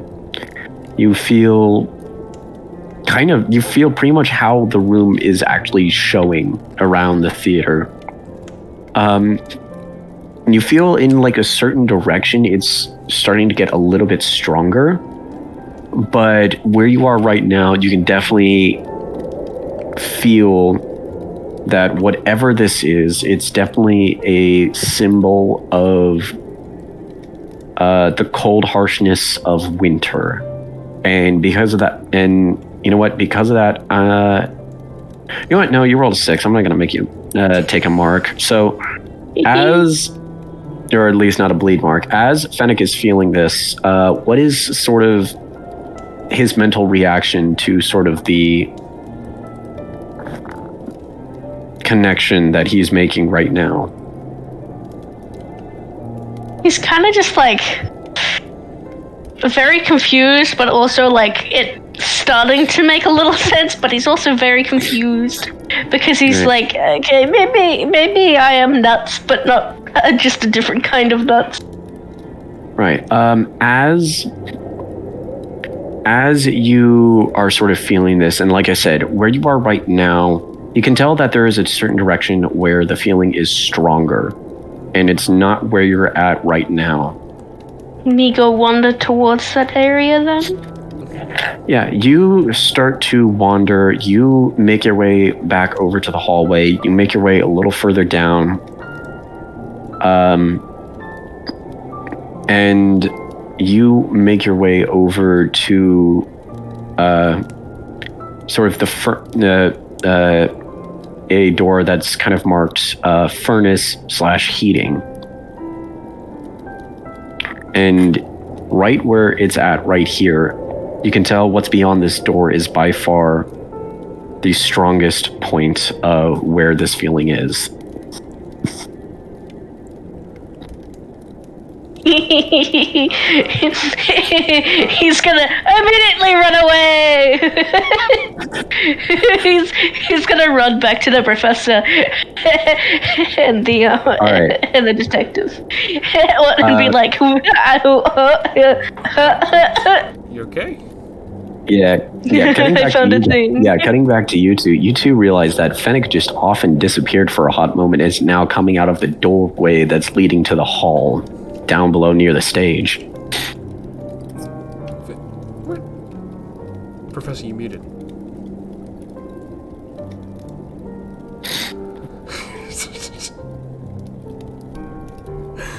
Professor. I'm sorry. Okay, so at this point, Fennec has. Alright, so she's like, whoa, hey, number 1, where were you? Number 2, why are you running? You alright? I found something spooky, and I don't want to go alone. Well, is the director still there? Yeah, no, the director for the play is still there. Okay, she's gonna say, all right, well, we're gonna find out what this spooky thing is. Meanwhile, director, you can continue on with your rehearsal. We'll get out of your way. We'll get out of your way for now. Much Much appreciated. Turns to everyone else. Place us for now, and you know what? We'll worry about the knocker another time. Let's just... You know what? How about we move on to the scene with Scrooge and the Ghost of Christmas Past? We'll deal with the Molly scene another time. You see all this actors start to groan as they just set up for the Marley scene. So yeah, no, you two follow Fennec down to the lower left part of the seats to the hallway door, to a little further down the opposite end of the hallway to the furnace room. And even though you guys aren't psychic, you can tell that as you get closer and closer, the temperature seems to drop more and more, to the point where you can actually start seeing your breath sort of like condensate and turn into like wisps as you exhale. Okay, you said it was here? Yep, it's spooky. Detective, you go first. Yeah, the detective, go next. Sure. Stand. Oh god, it's cold. Just make sure you have my back. Off you go, Sherlock. Stand directly behind me, please, Irene. Come on. Fuck you. Yeah, I guess Arthur is going to kind of like walk forth towards... What's in front of us? The door to the furnace room. Okay. The furnace hot. It's hot as fuck, yeah. Do I get any... Because I'm not a medium, do I get the same kind of like feeling of like foreboding from the door? Not necessarily. You feel that... You can feel like when you like kind of touch the door, like whatever's beyond it is by far cold as hell. And when you go to reach the handle to try and like push the door, you notice that it kind of feels to be stuck, as if something is like maybe like blocking or like coating the other end of the door to prevent it from opening fully. He looks, kind of goes, straight, I can't force it open. It's like something on the other side is keeping it closed. Did anyone... Good idea. Hey, detective, how strong is your foot? Pretty strong. I could try. Wait, no, hang on. How wide is this door? I'd say it's like about I'd say it's like a standard door size.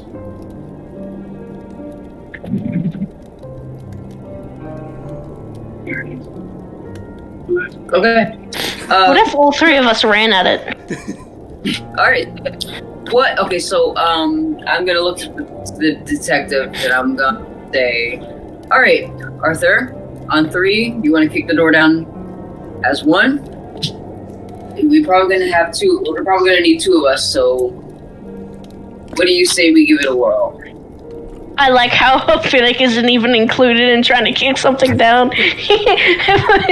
Yes, no, the twink can't do anything. All right. So the professor and the detective are trying to kick down the door. Yep, at the same time. All right.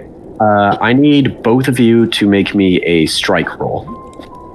What do you have? I have 0 things in strike, so I'm gonna use drive for this. Nice. Okay. Yeah, I have 1. You know what? Fuck it. Actually, I'm gonna use 2 drives. Hell yeah. Hey, there you go. You know what? I think because I only have 1 in strike, so I'm gonna use 2 drive as well. All right. Roll them. All right. I just roll 2 dice. Yep. Oopsies. Okay. I rolled a 4 and a 3. Okay. And then I roll 2. Okay, that's a mixed success for you. All right, Carlo, roll. 2.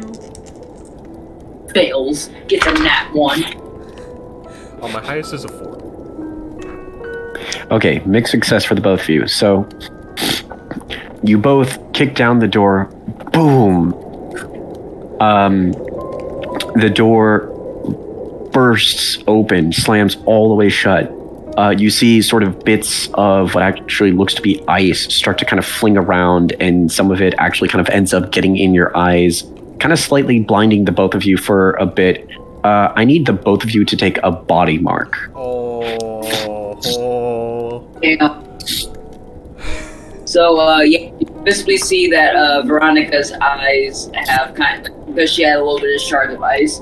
Her eyes regularly. Yeah. So I will also say from this point on, rolls are going to be a little more high stakes. So even on mixed successes, there's a good chance of you guys maybe sustaining marks. Well, now that so the doors have kicked in, do we get if we do another kick, would that guarantee the door staying open? No, the door is open. Oh. The door's open.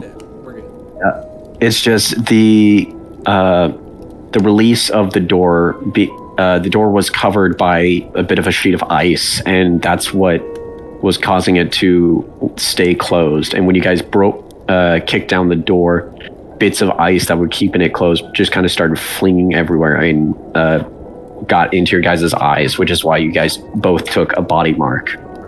Okay, gotcha. And Fenn's just standing back there like, ooh, did nothing. Yeah, I'm just here to be pretty. So as you guys make your way in, first off, it is freezing fucking cold. Like, you thought it was cold at the theater, like in the main part of the theater. No, for some reason, this is like the most fucking coldest thing ever. You can see that what should be a room furnace being ablaze and making sure that everything stays hot, it is literally ice cold. There are shards of ice within the actual furnace itself. Some of it sticking out of the entryway to the furnace itself. And you see that there are also other ice shards that are starting to grow on top and around the furnace itself. You take a look around and you see there are also somewhat larger, almost pillar-esque blocks of ice that are sort of scattered all around the furnace room itself. And you can make out the silhouettes of something inside each of them. And currently there are about maybe 3.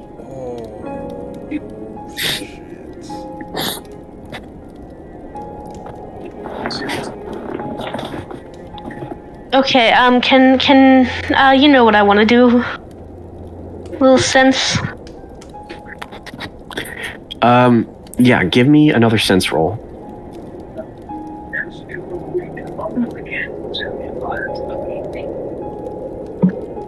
Six. 6, okay. You kind of stretch your paranormal senses out, and you feel yourself absolutely... You feel the coldest you have possibly felt ever. And this time it's not only just in temperature, but in a sense of almost being forgotten, abandoned, left to fend for yourself.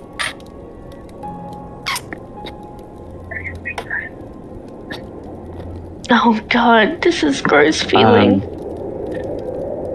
Yeah, how do you think Fenn's gonna react as he's sort of feeling all of this? He's kind of just like, oh, no, this feeling. Oh, I know this feeling. All right. Yes, it's just daddy issues. Anyway, Daddy? yeah, so whatever this is, they have some issues. Someone feeling abandoned. Yeah, and it's at this point where all of a sudden you hear a loud and echoing sound of a knock. Gong. Oh, I don't like that. Oh shit. Nothing seems to be happening to you guys, but you all hear this coming from what seems to be the other end of the furnace room. Okay. Would I happen to have, like...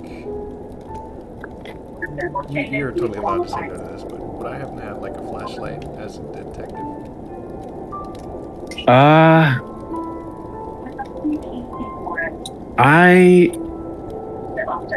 Let's see, what actual torches? See, here's the thing, because it's 1907, I'm trying to figure out whether or not, like, people actually had flashlights back then. Because I'm not Lantern. 100%. What were flashlights in... 99. According to OneLumen.com, the first flashlight was invented by a guy named David Missel. So yeah, in 1899, the first flashlight was Okay, so yeah, no, you would at the very least have some form of a light to help kind of illuminate the area. I will say you would have that as a piece of gear in that you have right now, so you can just go ahead and mark that on your sheet for the sake of sanity. Just like a hand lantern or a flashlight, torch, however you want to write it. Yeah, Arthur's going to kind of... because the sound comes from the far end of the room, right? Correct. Arthur kind of... Arthur Morgan. I mean, what? Arthur kind of... Stop. looks at the professor and to Finnick and kind of goes, I don't know what that was, but I reckon it's dangerous. Just get behind me. Oh, gladly. I'm not going first. So yeah, you whatever. Sorry. Yeah, you all make your way to the other end of the room, and as you do, you can kind of get a better look at these other pillars with the silhouettes. Yeah, there are actually people frozen in the ice. Oh, shit. For the time being, you can just see what looks to be members of the staff. Looks like maybe one of the other, like maybe understudies for some of the actors. Not sure which one at the moment because it's kind of a little more translucent than it is transparent. And as you do, you get to the other end of the furnace room, past the furnace, and what you can see is a sort of silhouette that's standing within one of the corners of this end of the furnace room. This appears to be somewhat of a tallish, lanky figure. You can't quite tell. Judging by the height, you can assume that it's a man. But, I mean, as of right now, the figure is actually turned away from you.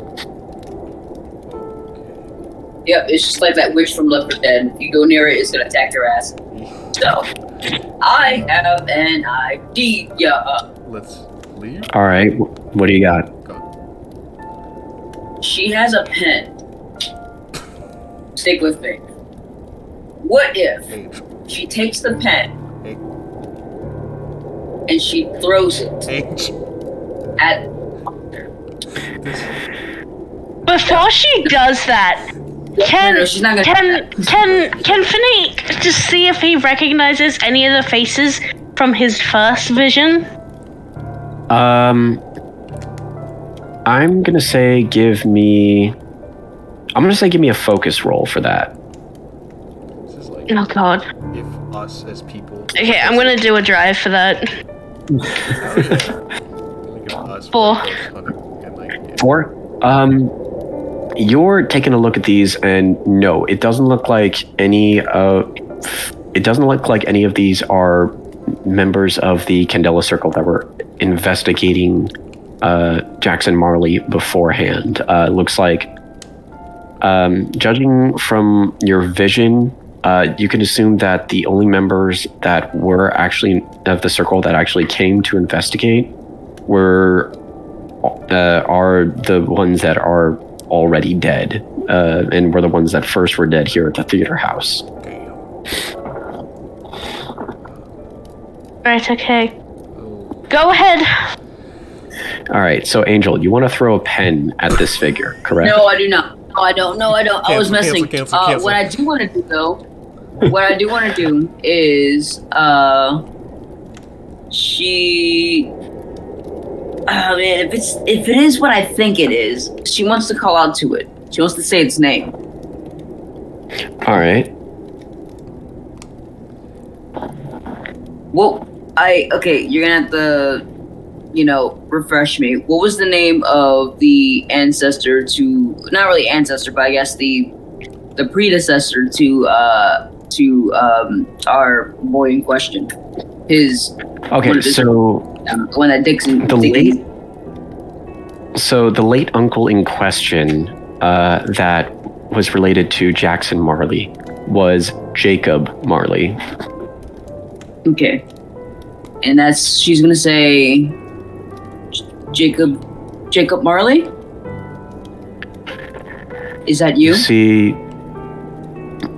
You see the figure starts to kind of turn towards you and kind of steps more into the light, and you can see that it does match one of the figures that was seen in the photo of Dickens and Jacob Marley.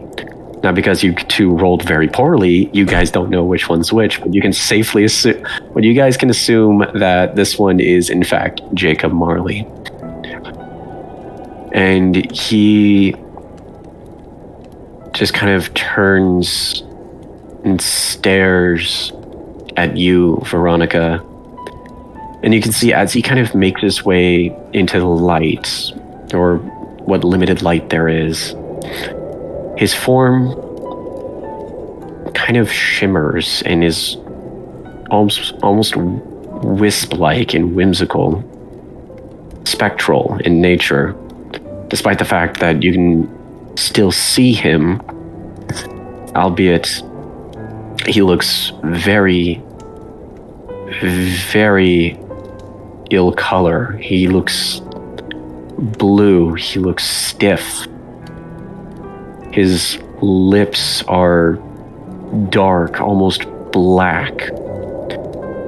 His body, his hair, all covered with ice and snow sticking to each other. He turns to you, Veronica,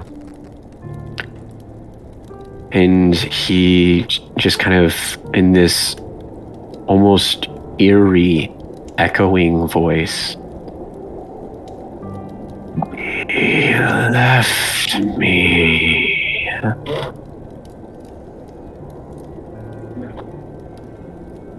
Who left you? He went to seek his fame, his wealth.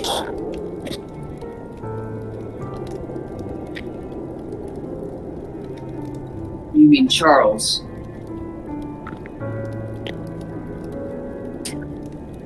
You see, he doesn't really respond, but you can see that he definitely starts to react a little bit more. Once again, you guys hear the sound of a knock. Veronica, as you hear this knock, you feel a sharp pain in your chest, in your heart. You double over, you're not sure what's going on. But whatever this is, you started as soon as you heard the sound of the knock. I need you to take a bleed mark for me, please. Oh, no.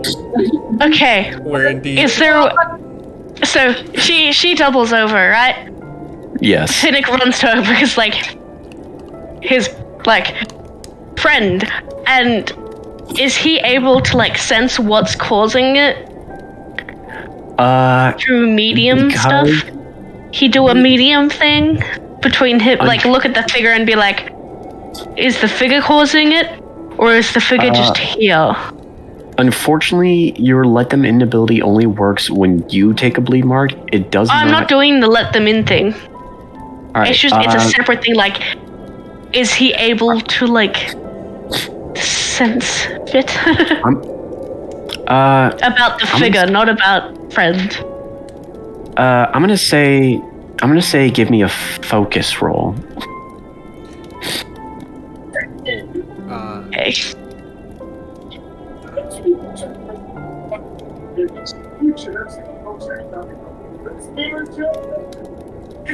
I'm gonna add a drive. How many are you rolling? One. What, do you want me to? I can sacrifice a drive to help you out if you want. Yeah. Okay, Yes, please. Yes, I will. Thank you. All right, so yeah, Carlo, mark off a intuition drive off of yours. Okay. Oh, thank God you did that. I got a 6. Oh, thank God. Okay, 6. So as you're looking at Jacob Marley, the sound of the knock, the reaction that Veronica had, yeah, you can definitely tell that Jacob's behind this. Oh shit. Right.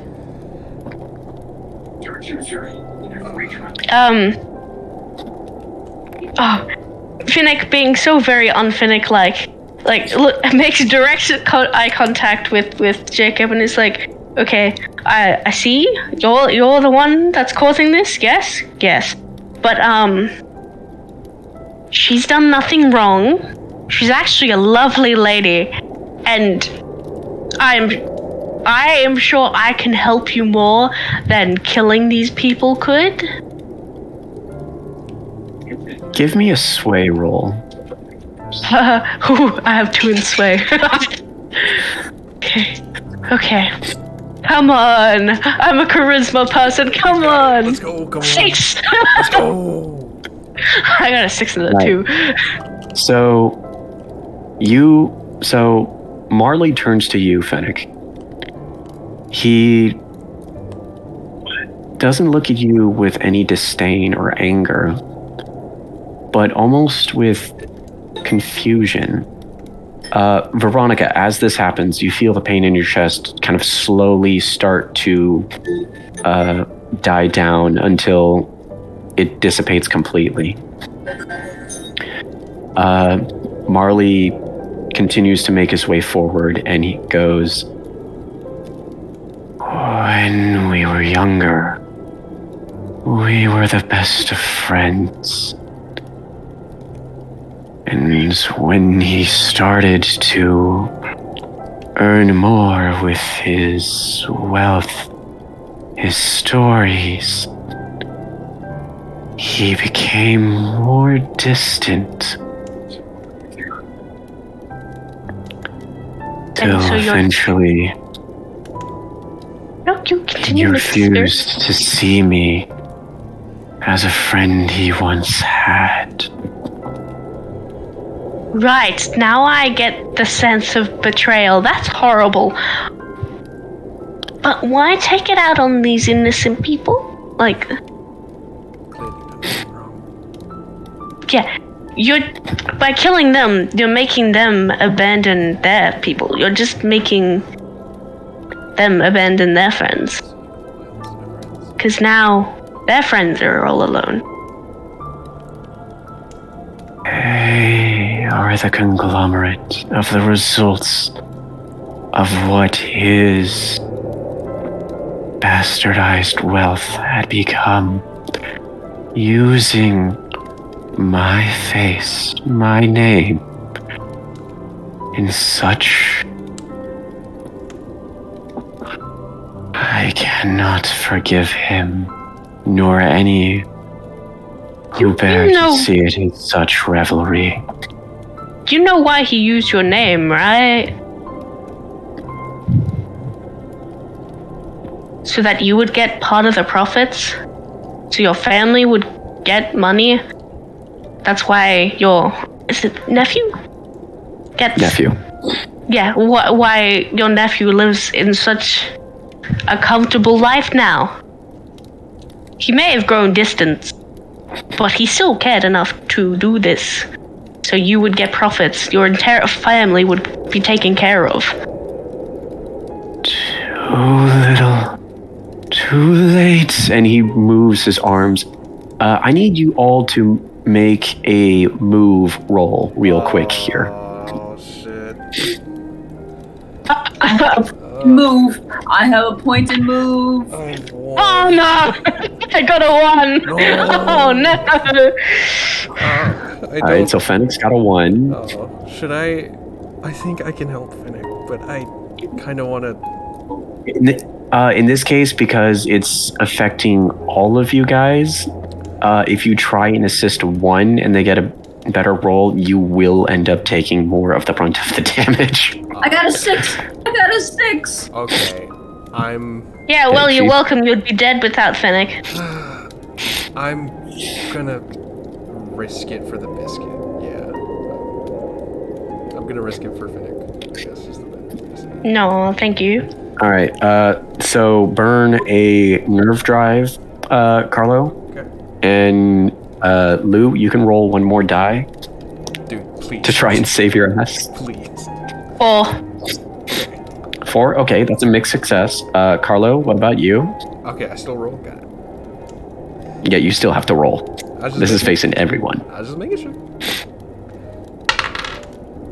4. 4.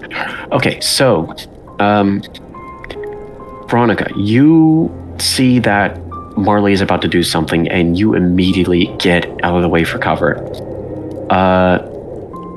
Arthur, Fennec, you guys feel yourself being pushed off of your feet by some force. Arthur, you sort of hold onto Fennec and make it so that he takes less of the brace of the impact, but both of you end up slamming against the side of the furnace. Fennec, I need you to take another body mark, and Arthur, I need you to take 2. Oh, wait, and don't you have a scar now? Yeah, because I have 3 body marks. No, it's when you get the 4th one that the scar hits. Oh, okay. After this, Marley moves closer towards you guys and he goes, 4 years after my passing, he makes his story. Saves my family, but what about me?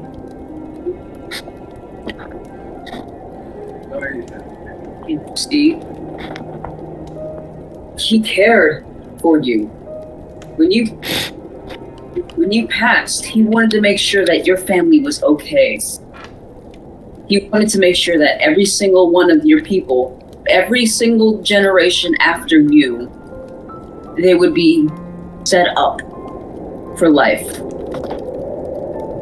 Tell me, do you know any terrible friend who would do such a thing like that?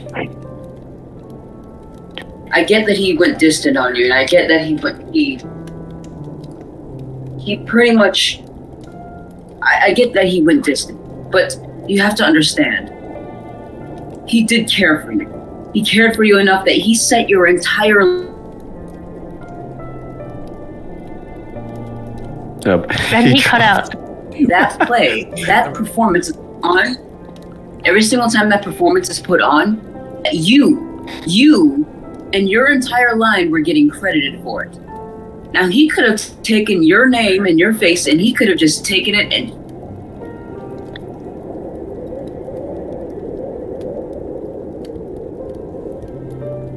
Family at all. Then I can understand why you would go through all this. But look at it. Look at your nephew. He is living comfortably. We just were finished talking to his maid. His maid. When you Wait, is his nephew in the ice? You guys assume that he's in the ice, yeah. But, Veronica, I want you to make me a sway roll. Are you good at that? I have 2 points in sway, and I would like to use a drive. Go for it. Yes. Get it, Professor. Okay, so when I use... Okay, alright, so I'm gonna roll... I just use 2 dice, correct? Right, and then you burn a drive and it adds another dice. Oh, 3 dice total. Okay. Yeah. 3. I rolled a 3 on the highest roll.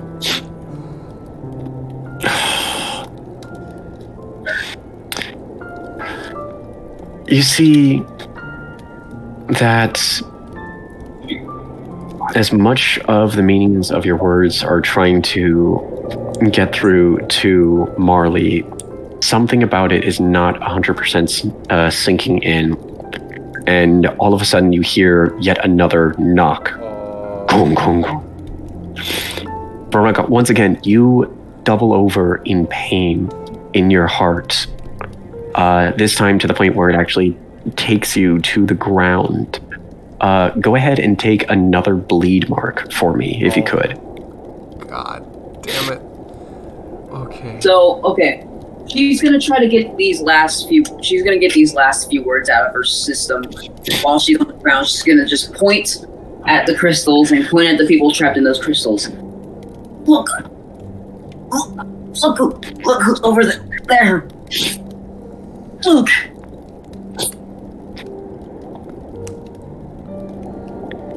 Trying to pretty much point, motion, like trying to get him to look over there to where her, like, see if his nephew is locked up in there. All right. Does anyone else want to try and say something to Marley during this interaction? Fuck it, I'll try. I will say... Look at what you're doing. I understand the pain you hold in your heart. I get it. Truly, I do. But you can't take it out on people like Veronica, or people like Finnick, or any of these people that haven't done anything to you. Like the professor said, if he didn't care, he wouldn't have gone out of his way to give the profits to your family.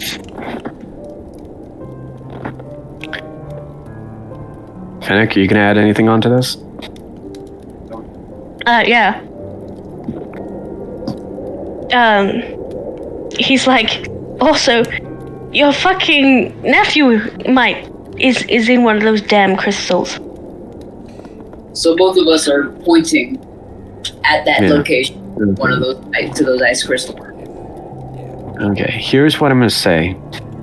I will have one of you roll one more sway roll and add one additional dice for each of the other people that said. So you would get to add 2 additional dice to your roll. So whoever has the highest sway can make the roll. Who's got the highest sway? Lou, what do you got?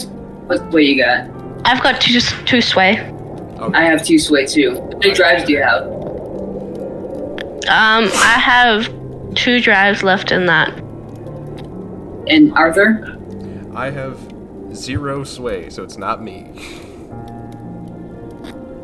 Alright, so... Alright, so either Veronica or Finnick, either one of you can roll a sway and add, at the very least, 2d6 to the roll.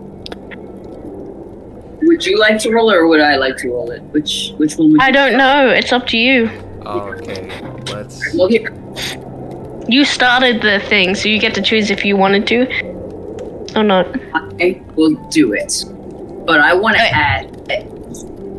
Wait, go ahead. I said okay.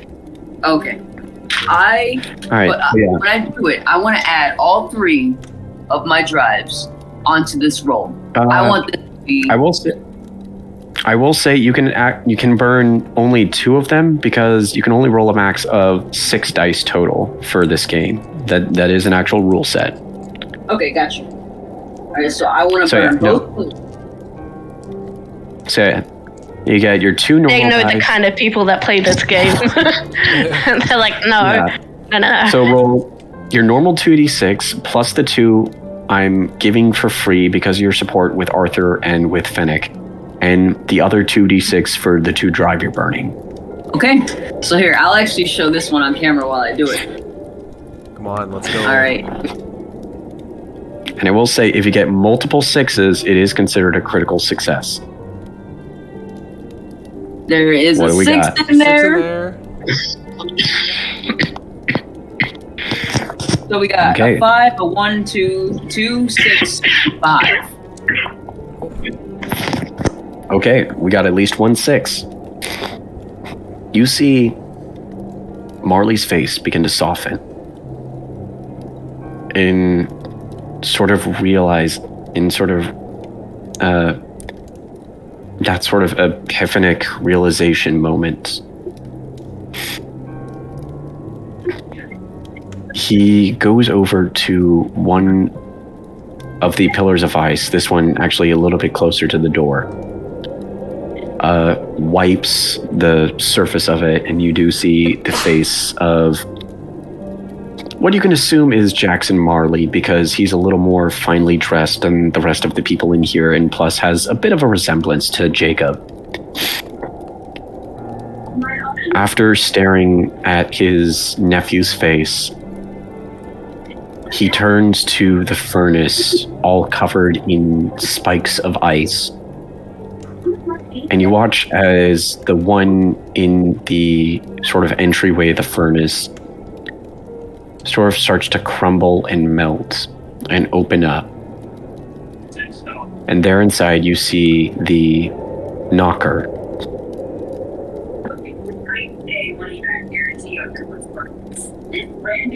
Can I grab that with my Ben spoons? Just you. Yes, you can. Yeah, He's like, you I'm can. on the. I ain't touching it, but it's there. yeah, I've got it. All right, so And he's like, how am I doing this? Okay, yeah, so make a sense roll for me to move this object towards And you. it's gilded. Let's go. 6, and it's. I get drive back. Cool. Hey, 6 on the gilded. Nice. So yeah, you reach your hand out. The knocker sort of shimmers and shakes for a little bit, and then automatically kind of pulls its way towards you. You hold it in your hand, this circular, cold piece of metal, of old, semi-rusted metal. And you see that Marley looks directly towards you, as Fennec, you are the one now in control of the knocker. Mm-hmm. You see, as he does, he gives a smile, and as he does, you can sort of see the color in his face start to return. You can see his skin turn to almost a normal pigmentation. The ice and snow in his hair and clothes start to vanish. And as it does,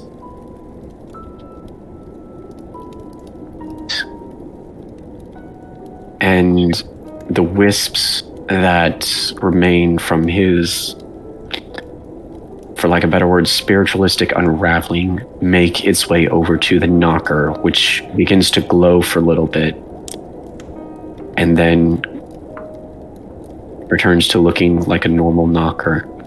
Eventually, the rest of the ice excuse me. Eventually, the ice in the rest of the room begins to melt. All of a sudden, boom, a fire starts in the furnace.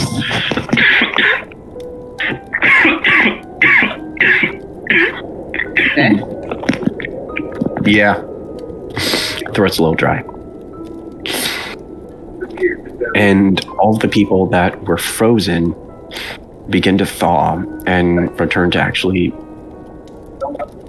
to normal and are alive.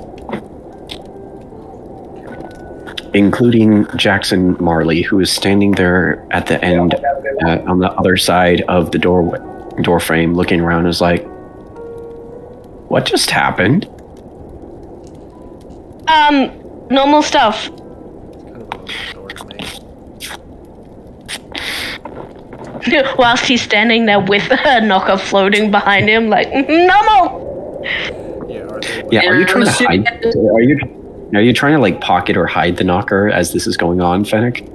Yes. It's like floating behind him. He ain't touching the thing. Yeah. All right. Make a hide roll for me as you're doing this. And it's gilded. At this point, I'm gonna am do I a drive. still on the floor? Oh, it's on the ground. I'd say at this point 6. you're starting to get up. 6 in a drive back, hell yeah. Oh god damn! Second good roll in the gilded die. Heck yeah. Yeah. Let's actually change the music up a little bit here. big narrative moment. Not anything bad, I promise. We're just gonna change it back to something a little more festive as you see Jackson starts to I realize I have 2 people in here named Jackson, but that's totally not the problem. Jackson Marley looks around and he goes, a giant metal ring, like a door knocker kind of thing. I donated it to the theater a little bit ago, and I can't seem to find it right now. I think it might have been in the basement. I heard they found it. It's up in the they got it and brought it back. You know what? Yeah, that's what I heard from actually. We should one go of check with the main them. Cast. Yeah, they said it was found They're located in the basement. right now. I don't know why they'd be in the basement. I mean, we're also in the furnace, which I think is also semi-underground. I don't know, but I'm gonna go check. I'm gonna go check with the director of the theater, and I'll hopefully never be right back. And he turns away. All right. Alright, we need to get the fuck, guys. We need to get Okay, we need to go. Yeah, you He's make like, your way "Let's out of the furnace go." room. You make your way out of the furnace room as right now it is starting to get boiling hot, which is very different from how it was originally. You can feel that the warmth and like the light that was within the theater is like starting to return to normal. You can see that as you're making your way out, none of the actors are complaining about the temperature. You do see a couple of them still trying to figure out where the hell the knocker is, but you know what? That's not your problem anymore. That's theirs. So are you guys, as you guys are making your way out, are you like trying to make your way out like rather quickly? Or are you like trying to like not get any attention, like trying to sneak your way out? Like what's going on here? Ooh, I have an idea. We're just gonna continue out, but if someone were to stop us, I have a plan. It's nothing crazy, it's just that I have a plan to get past them without any suspicion. All right. Well, you know what? I'm not going to make you guys roll or anything. You guys make your way quickly out. Nobody sees Fennec with the knocker, and you make your way out of the room inside the theater. You make your way out of the theater itself. You are officially now outside. Okay. So about this thing, should we take it back to the circle to have it looked at, or should we? Right. I think probably back to the circle. That's at least my thing. Unless someone. What do you think? Yeah, Fennec. What do you think, Fennec? I think it's totally normal for it to be floating, and that we should go take back somewhere to fix it or do whatever the hell we have to do with it. We don't. Things don't float, Fennec. You're doing that. Nope, it's noble. Shut up. Do you know what? There was actually a section about that in one of the Conan Doyle novels. Oh my god. No, Don't even get me fucking started. Don't even get me started on you. Don't even get me started on you. Nope. All right, so you guys are making your way back to the chapter house. Yep. All right. So you make your way through the city of Toronto to the university, to the unused room inside. You see Magnus Craven standing there once again, face ever shifting age, and he goes, "Well, I take it your mission was a success, you three?" Yep, and it's floating and it's normal. Yeah, Oh. we have we found out that this item has been linked to the whole thing that happened at the theater, and as my theory would, obviously be correct, this little item is cursed. Indeed. May I Yep. ask out of curiosity who this object once belonged to, or did belong to, before you decided to abscond with it?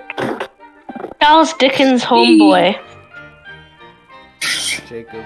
The Marley family. The Marley family. I see. Rather an ironic case Yes, for so you to we be brought- playing at this time of year. Yeah. Take it, because it's normal. Yes, please, Mr. Crawwood. May I? Yeah, you can touch it. I ain't touching it, and it's floating and it's normal. You see Magnus grab like a handkerchief of some sort from his pocket and just sort of like flick it, put it in his open hand, and grab the knocker from the floating air. Take a look at it and just go, "Don't worry, I've had my fair share of encountering cursed objects before." And this cursed object can float on its own, can't it? Right. Either way, an object that once belonged to a member of the Marley family and in relation to Charles Dickens, I'd say that is a good thing that you managed to get your hands on it before any of the other government officials managed to sneak off with it and cause God knows what. Someone did try. You see Craven goes Yeah. to one of the shelves and grabs what looks to be a large metal box. Clicks it open, unlocked, opens the lid, sets the ring inside, closes it, locks it. I'll be sure to send a report to the higher-ups within Candela, and they will make sure that this ring is properly kept safe, studied, and made sure that it does not end up causing any more harm or temperature changes to the rest of the planet. Hey, how did you know it caused temperature changes? It gets a little cold. Also, the metal still feels Well, a little cold. Okay. A little extra information about that thing. If it's anywhere away from the Marley family household or from the possession of a Marley, things do seem to pop up. But considering It that should we be had a fine little now. Yeah, considering we did have a little bit of an encounter, things should We be guilt tripped. fine. But we do think that you should definitely keep it in custody. Very well. And might I say, congratulations on a successful mission, Circle of 2.5 Men. I'm the half! I will still never understand why you chose that as your circle name, but I was I'm drunk. Yeah, Finnick. It was him. It was all him. It literally was him. We had other ideas, and Finnick took over the entire conversation. And then he was like, I will say that They could have said no. I will say that when the circle is finally absolved, I will be thankful not to be aligned with something of such ridiculous nature, but until that time Hey. is said, I'm the one that we were the ones that brought it back. So, well, you know what I mean. Don't be rude. The 2.5 men. you have Mr. done well. 20, 30, 40-year-old man that keeps changing. I'm only 37. Oh damn! Wait, says for a moment. can I roll? Can I roll and see, like, try and see how if he's gay? Oh my god. You know what? Yeah, make a I focus roll. And I'm gonna burn my. This is the end of it, right? Yes. I'm gonna burn my 3 drives that I have left. Oh my god. You're You saved burning them all of for your dry drive. tests. Yes. Okay. Oh my god. Okay, so that means I How roll many with points do 3. you have? I have Big- none in focus. How many big? Okay. Fair enough. So okay. 5. Oh my god. I mean, it's possible, but at this moment he actually looks like he's maybe 62. Hey! Just turn a bit in the light. Tilts his head. He looks like he's like 21. Now that, just stay like that. that I'm interested in. Forever. Well, that being said, congratulations. Circle of 2.5 men. I'm love. I think Thank for you. the sake of all of your sanities, you may be relieved for, at the very least, for the rest of the day. What do you mean? Uh, I'm sane. Yes. I mean, need to I'm get not taken sane. care of. Also, my Well, that being said, you may be excused from any and my Candela eyelids hurt. activities. Oh, And I'd say that is another case closed. Good job. Thank you, Magnus. And from that, we pan the camera outwards from thank you. moving. We move the camera panning Very outwards. much. Now Move- I think I need to get back. God damn it, Angel. We pan the camera away from the group of you, moving out from the door, Hello, fading yeah. to moving out of the university to once again gaze at the city of Toronto on a very lovely Christmas day with the sounds of carolers and music playing across. And that, my friends, is the end of our session, Christmas by Candela Light. Holy shit, this went a little bit longer than I thought, but you know what? I'm not complaining 100%. Thank you all so much for listening, and thank all of my players for participating.